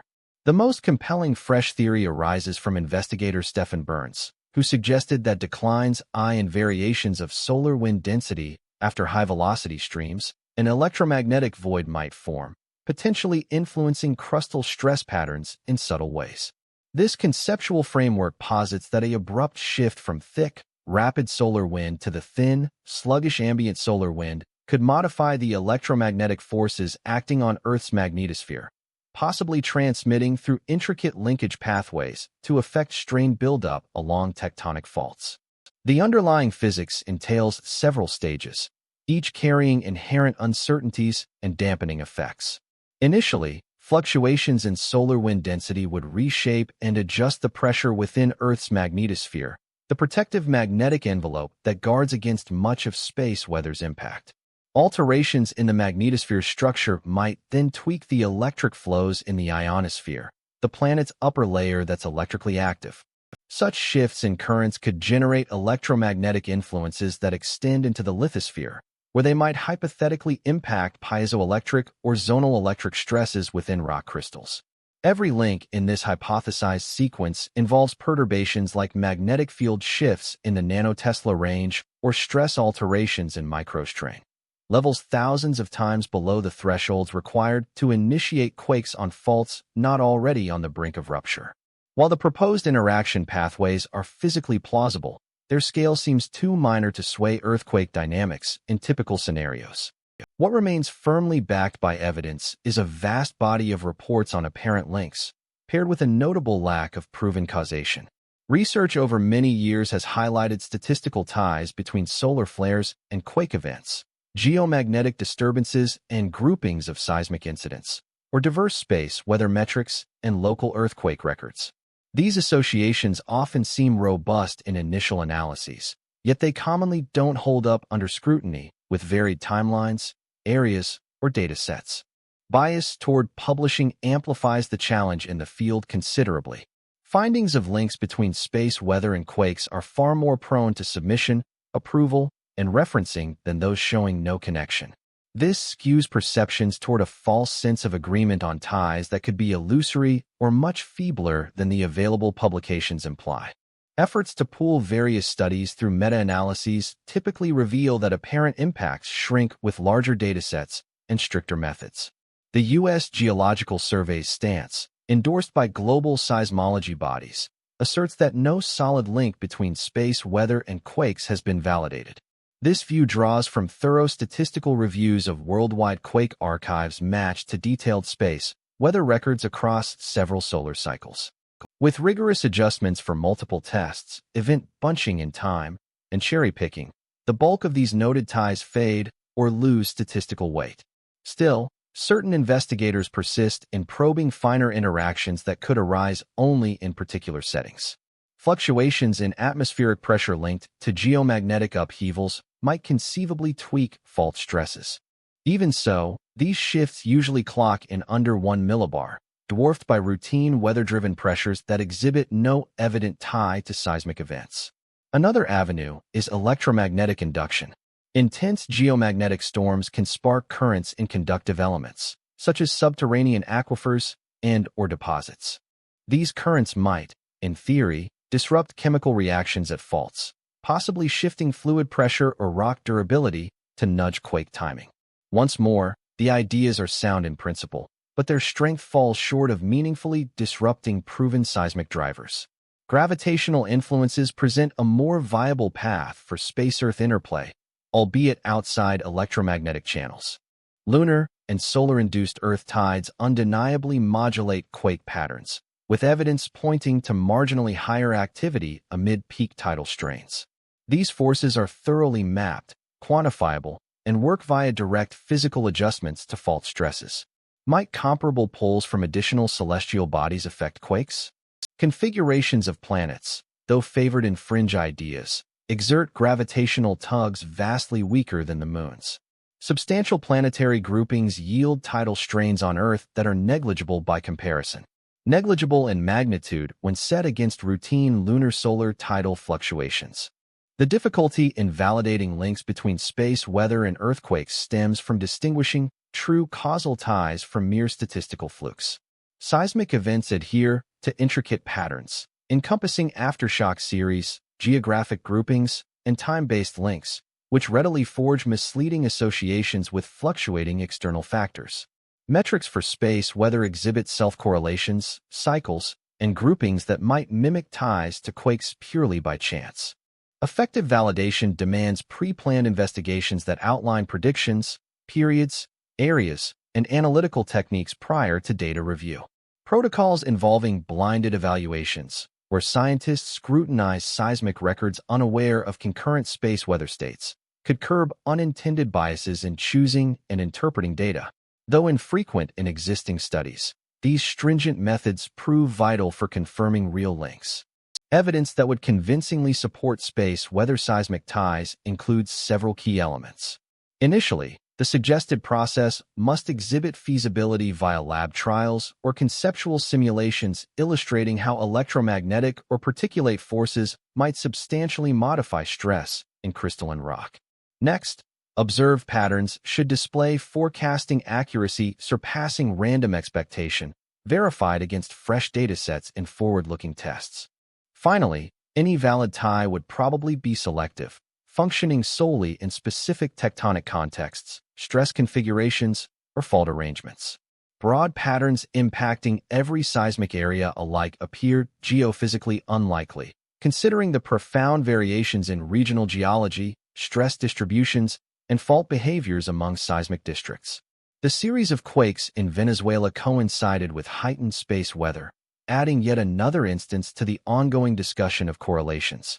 Still, isolated alignments reveal little regarding consistent patterns. Positioned in a dynamic tectonic zone, Venezuela experiences magnitude 6 events sporadically yet foreseeably, driven by plate edge movements and buildup of regional stresses. Should a real space weather seismic link persist, it would probably emerge as understated and context-specific, not bold and all-encompassing. Influences could appear only in faults nearing critical failure, where minor extra stress might hasten breakage by mere hours, days, or weeks, instead of sparking events absent such provocation. Established seismic theory holds that quake timing hinges chiefly on local stress development, fault characteristics, and random elements within intricate nonlinear frameworks. Outside factors, from space weather to air pressure or beyond, tend to contribute trivially beside the overriding tectonic drivers, which build tension across years and discharge it abruptly in large breaks. The most integrity-driven stance recognizes potential theories alongside observed constraints. Faint electromagnetic or gravitational interactions between space weather and quakes can't be fully dismissed, yet no solid proof shows they exert enough force to meaningfully affect seismic patterns in detectable ways. Upcoming studies ought to prioritize mechanism-driven strategies, pinpointing credible pathways before hunting correlations in field observations. For effective quake readiness and hazard evaluation, tracking space weather yields no valuable insights into seismic risks. Construction standards, crisis response, and community protection efforts must continue drawing from proven seismic principles. concerning fault networks, past quake trends, and probability-based hazard evaluations over space weather predictions.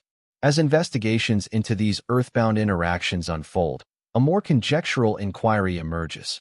Might bursts from remote cosmic blasts subtly shape Earth's weather or ground processes across extended periods?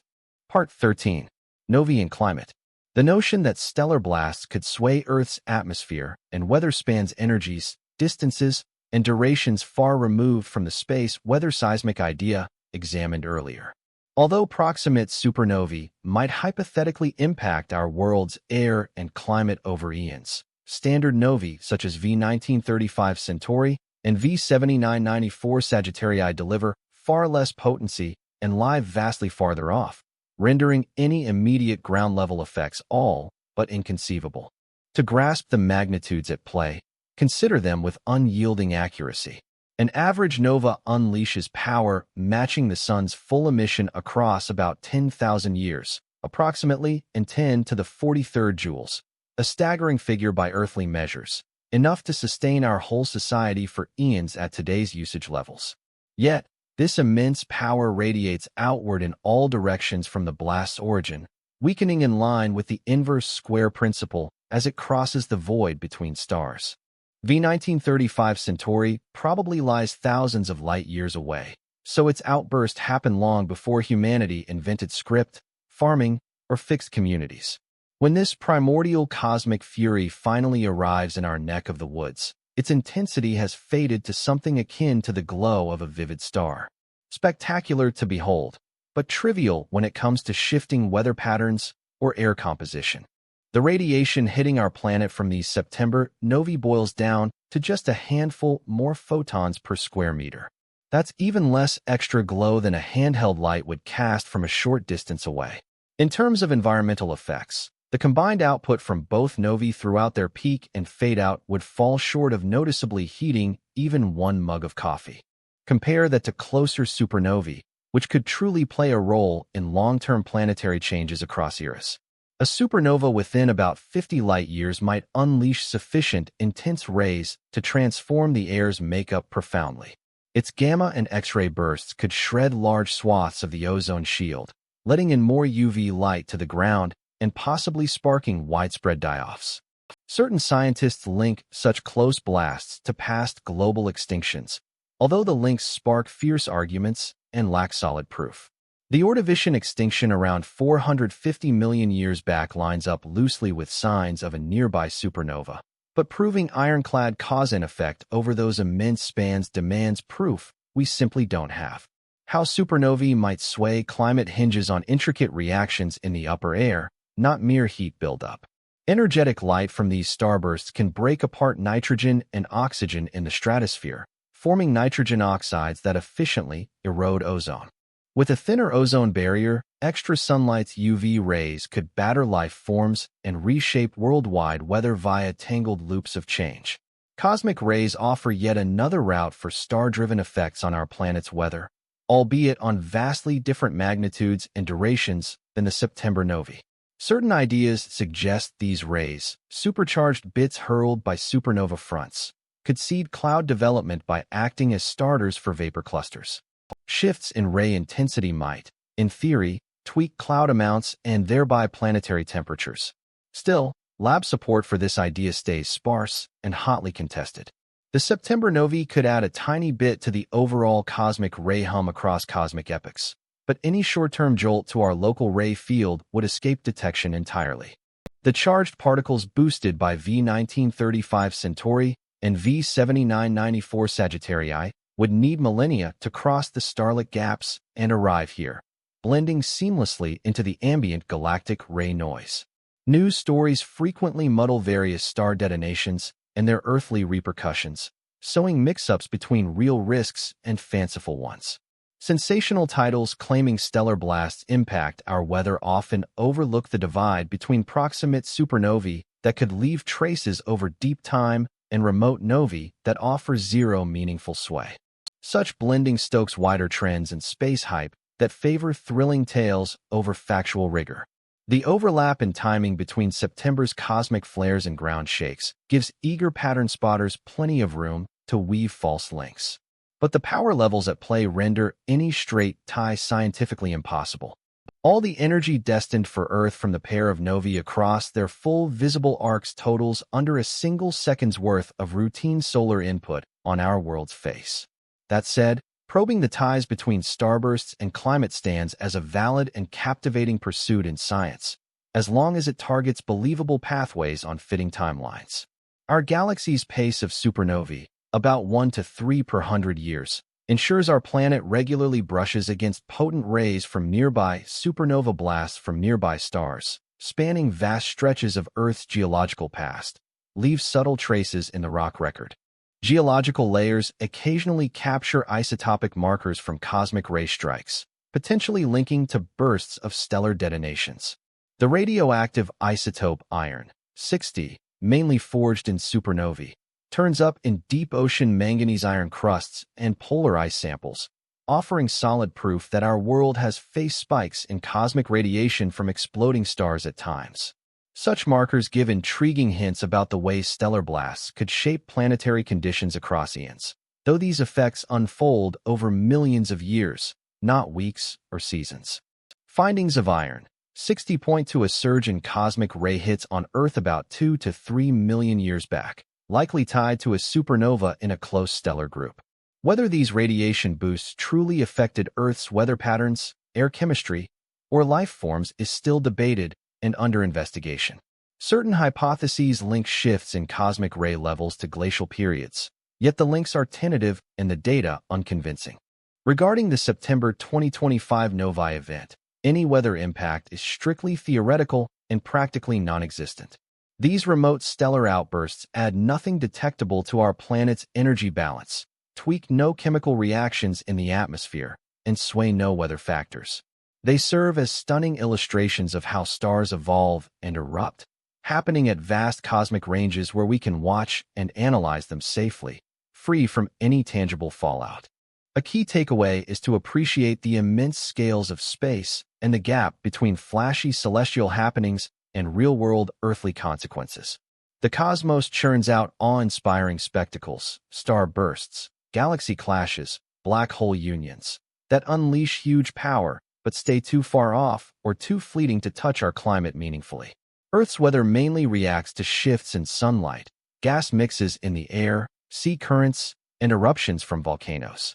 Local and solar dynamics drive changes over periods from years to thousands. Though far-out cosmic factors aren't impossible over deep time, they pale beside the main drivers of our world's climate history. The urge to tie remote star explosions to local events taps into our innate drive to spot purpose and order in chaotic occurrences. This instinct helped early humans spot true links in their surroundings. Yet it can also trick us into seeing links where none exist, like random overlaps of unrelated things. Having delved into potential ties between cosmic drama and Earth, we now shift focus to the interstellar traveler that could yield the clearest, most urgent chance to examine our solar system's encounters with stuff from alien star realms. Part 14. Interstellar Objects as Tools for Solar Exploration. 3I/Atlas goes beyond mere oddity from beyond our system. It might be the finest organic sensor we've encountered for probing how our star engages with substances born near other suns. Unlike Oumuamua, which zipped away too fast for close looks, or 2I/Borisov, which stayed at arm's length during its trek, this latest interstellar guest opens doors to unmatched views of how sun-driven space weather acts on wanderers that drifted for eons across voids between stars. Its path sets 3I/Atlas apart in studies of the sun's outer atmosphere. Previous such intruders skimmed the solar system's fringes on steep angles, but this one slices right through the ecliptic, where solar wind is thickest, magnetic forces strongest, and space storms most intense. It arrives amid the peak of solar cycle 25, when ejections from the sun's crown surge and its magnetic tangles hit peak disorder. Consider comets as built-in gauges for magnetism and charged particles adrift in the void. Their charged tails show the hidden paths of magnetic strands woven into the solar outflow. Shifts in tail direction, glow, and shape disclose details on wind velocity, thickness, field alignment, and ripples from shocks or disruptions. Experts in space weather have long relied on comets within our system as distant detectors, pulling hard numbers on plasma states from afar via scopes. 3I/Atlas could broaden this to a body with a wholly alien origin story and makeup, though homegrown comets arose from the dusty cloud that birthed our sun. This cosmic wanderer, unlike typical comets from our solar system, transports volatile compounds forged near a distant star in another stellar neighborhood, perhaps eons ago. Should eruptions from the sun's corona influence its path, scientists would be observing the inaugural recorded encounter between our star's magnetic influence and substances originating from a far-off cosmic region. The close pass by Mars on October 3rd delivers an exceptional vantage point unattainable by terrestrial scopes. ESA's ExoMars Trace Gas Orbiter alongside NASA's Mars Reconnaissance Orbiter will scrutinize 2I/Borisov from distances of about 0.19 Australian dollars, equivalent to some 28 million kilometers, yielding perspectives and clarity beyond the reach of Earth observatories. The Mars Reconnaissance Orbiter's high-rise instrument, optimized for detailed planetary surface shots, ought to attain pixel resolutions around 30 kilometers when aimed at the extraterrestrial object. Although such detail won't uncover the core's surface features, it could differentiate a dense central body from a sprawling, surrounding haze. Even more crucially, concurrent views from Martian satellites and ground telescopes will enable parallax calculations to refine estimates of the object's dimensions and outburst intensity far better than views from one angle alone. Meanwhile, the spectroscopic tools on these orbital craft add significant research potential. The ExoMars Trace Gas Orbiter features detectors tuned for faint atmospheric gases on Mars, which might sample molecular outflows from 2I/Borisov at its nearest point. Spotting CN, CO, CO2, or similar compounds would yield straightforward clues to the intruder's makeup and the ways solar warmth releases embedded ices from deep space origins.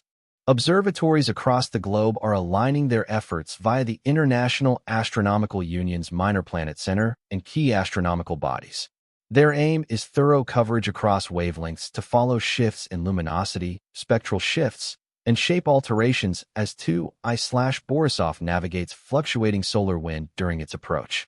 Hobbyists play a vital role with data that busy pro facilities, juggling numerous objects, can't gather without interruption. Their brightness assessments, digital imaging, and photographs supply the fine timing essential to spot brief fluctuations linked to particular solar phenomena. Historical examples of intense solar outburst effects on comets draw from thorough studies of local ones. A standout case is the stereo probe's capture of Comet Encke's tail severing in 2007. That incident highlighted the raw force of magnetic linking between solar ejections and cometary gases, fully detaching the charged tail in a sequence caught by onboard sensors and dissectable via charged particle simulations. Should comparable tail breaks happen to 2I/Borisov, they might unlock novel understandings of solar magnetism's effects on alien matter.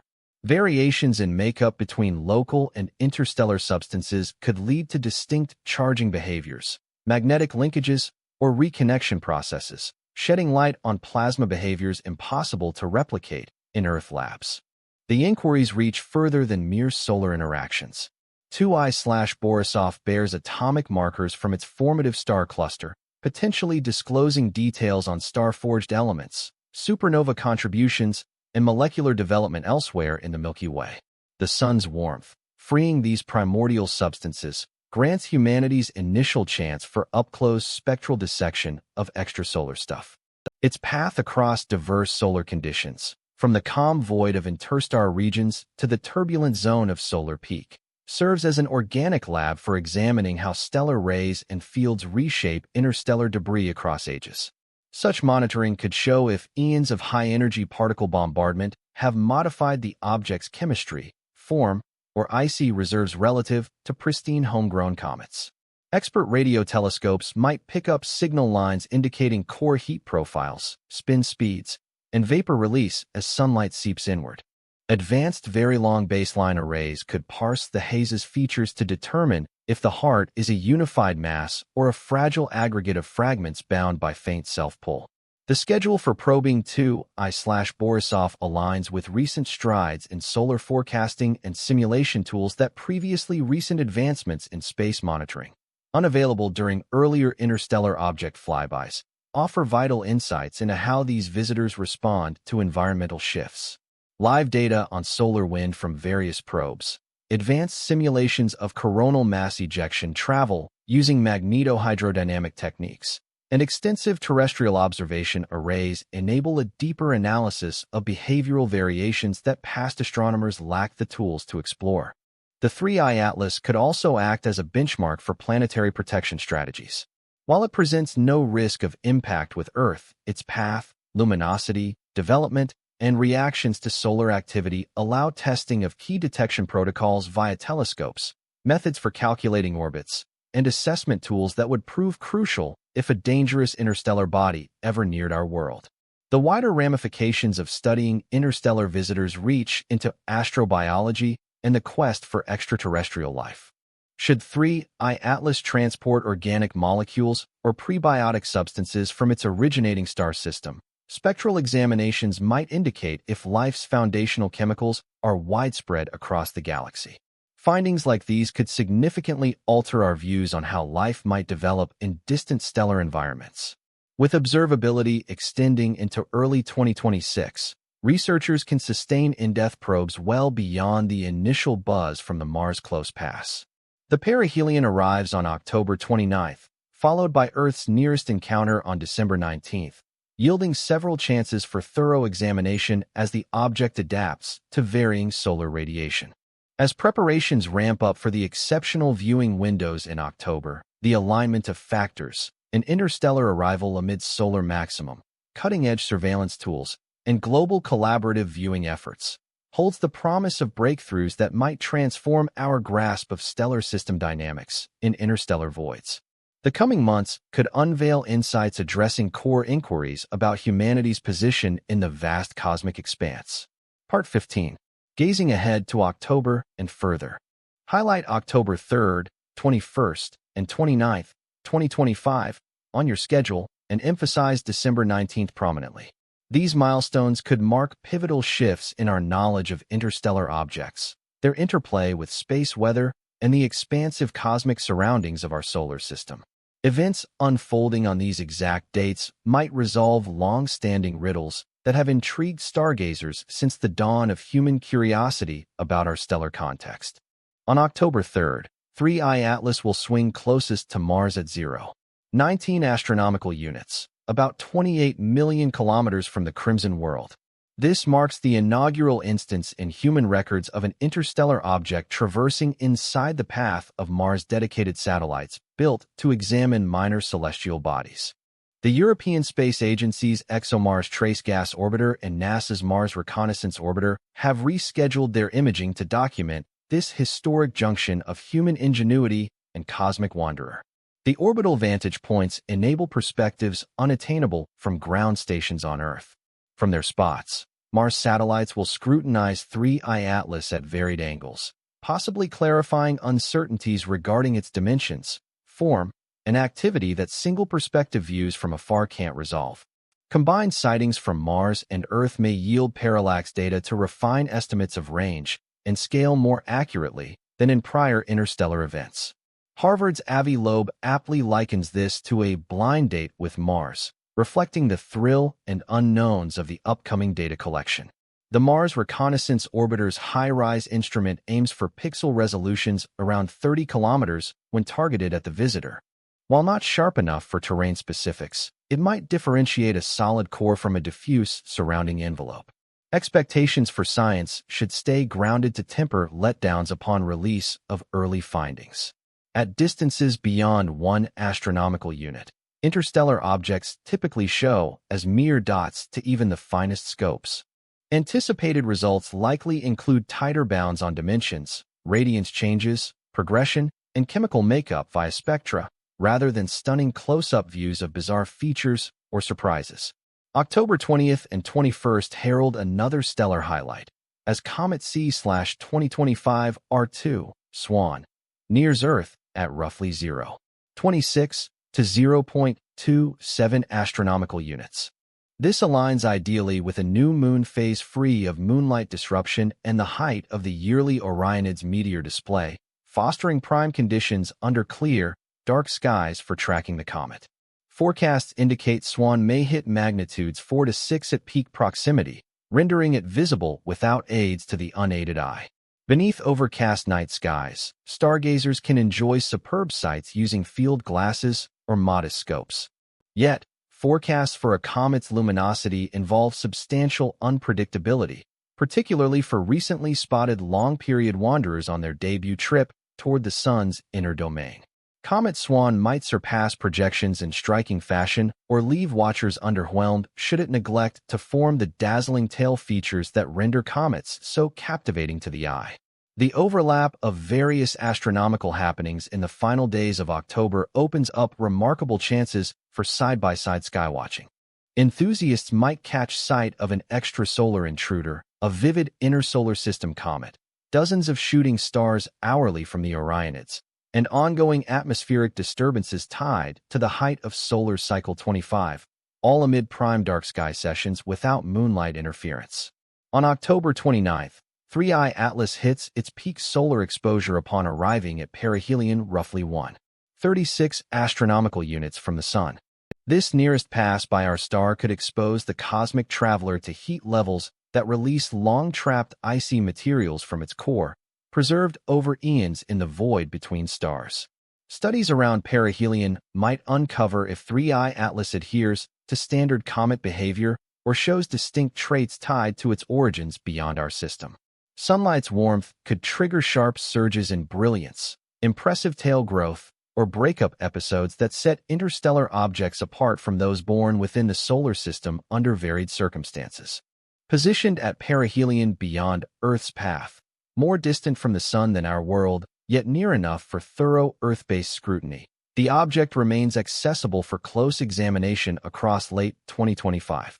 Global pro-observatories have organized joint efforts to track shifts in glow, spectral shifts, and shape alterations as the interloper reacts to intense solar radiation. By December 19th, 3I Atlas draws nearest to our planet at about 1.8 astronomical units, or around 270 million kilometers. To put that in perspective, it's nearer than Mars at opposition's farthest, offering top-notch observation windows for experts and hobbyists alike using basic telescopes over the colder seasons. The prolonged visibility of 3I Atlas into early 2026 allows researchers to extend their probes well beyond the buzz of its Mars encounter and solar closest approach. In contrast to Oumuamua, which sped away from the inner solar system before full analysis, this outsider grants extended periods for in-depth viewing as it adapts to fluctuating solar warmth and cosmic ray influences. Balancing realistic outlooks against sensational claims calls for measured guidance on what the public might see. These elusive bodies, comets and star-crossing guests alike, often defy predictions, either dazzling beyond belief or falling short of hopes for eye-popping shows. Expect more incremental glow variations, understated spectral changes, and form tweaks visible only through scopes, not bold spectacles for the unaided eye. Expert photos could highlight nuances in the hazy envelope's growth, tail shaping, and reactions to solar gusts, though such findings will probably surface as data points over flashy visuals. Groundbreaking insights are apt to come from spectrum breakdowns exposing molecular makeup, element abundances, and gas inventories, rather than showy outward shifts that grab headlines. Vigilance for space weather stays heightened as solar cycle 25 holds strong through the end of 2025 and into 2026's start. The Russell-McFerrin mechanism during fall equinox periods boosts the odds of major magnetic upheavals, possibly yielding vivid northern lights and disruptions to tech infrastructures. NOAA's Space Weather Prediction Center keeps round-the-clock tabs on sunspots via satellite fleets and Earth stations. The Enlil simulation persists in mapping solar flare ejections across the Sun's influence zone, issuing warnings on potential clashes with our planet's protective field, satellites around Mars, and the path of 3I Atlas. Photographers chasing auroras and solar event fans ought to check SWPC updates for geomagnetic disturbances on the G-scale, solar particle bursts at S levels, and radio disruptions rated by R scale, which might spark glows visible farther south than usual calm periods permit. Solar peak timing paired with ideal seasonal alignments sets the stage for striking atmospheric phenomena across October and November. Seismic surveillance in Venezuela persists amid ongoing tremor series F aftershocks persist in the wake of the 6.2 and 6.3 magnitude primary tremors from late September. Seismic monitoring bodies keep a vigilant watch over local earthquake patterns. Reliable techniques for forecasting potential major quakes in nearby areas on brief timelines simply don't exist. The intricate plate interactions along the Caribbean-South American margin guarantee that seismic events will persist sporadically yet inescapably across geological eras.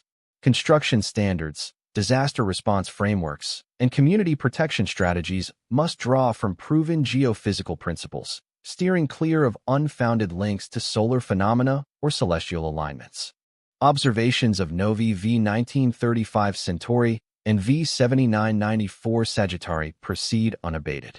As these stellar outbursts progress through their typical fading luminosity stages, astronomers, both experts and enthusiasts globally, supply photometric and spectral data that illuminate the progression of nova dynamics across spans of months to years post-initial thermonuclear blast. The American Association of Variable Star Observers orchestrates these initiatives via uniform guidelines, enabling effective cross-comparisons of data from diverse contributors employing assorted instruments.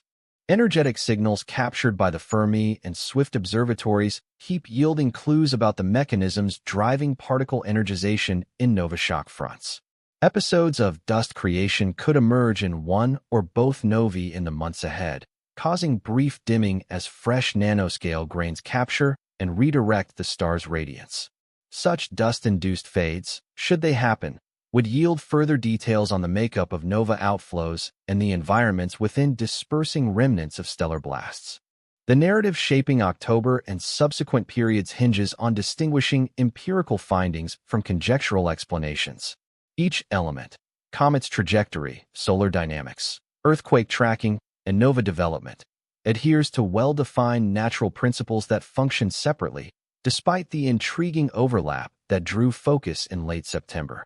Still, this alignment warrants recording and scrutiny as a striking instance of the cosmos scripting intense happenings across varied realms in tight temporal windows. Debates linger on whether this grouping stems from mere chance, hidden linkages beyond current grasp, or just the natural outcome of residing in an ever-shifting universe, questions that data collection might gradually clarify. Observers are urged to savor these sky spectacles responsibly, tempering hopes with practicality and relying on credible outlets over hyped coverage or unverified claims.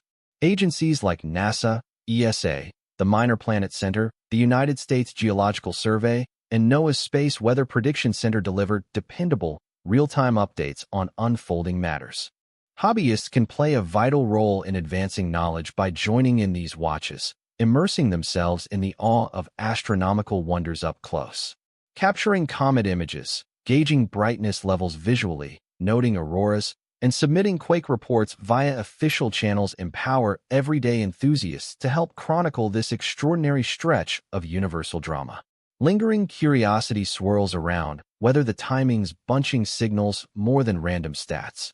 If the alignment strikes as eerie, and it does for numerous watchers, maybe it's due to the unusual fusion of disparate timelines, from star life cycles and Earth shifts to sun flares and comet passages, in a rare window spanning mere human generations.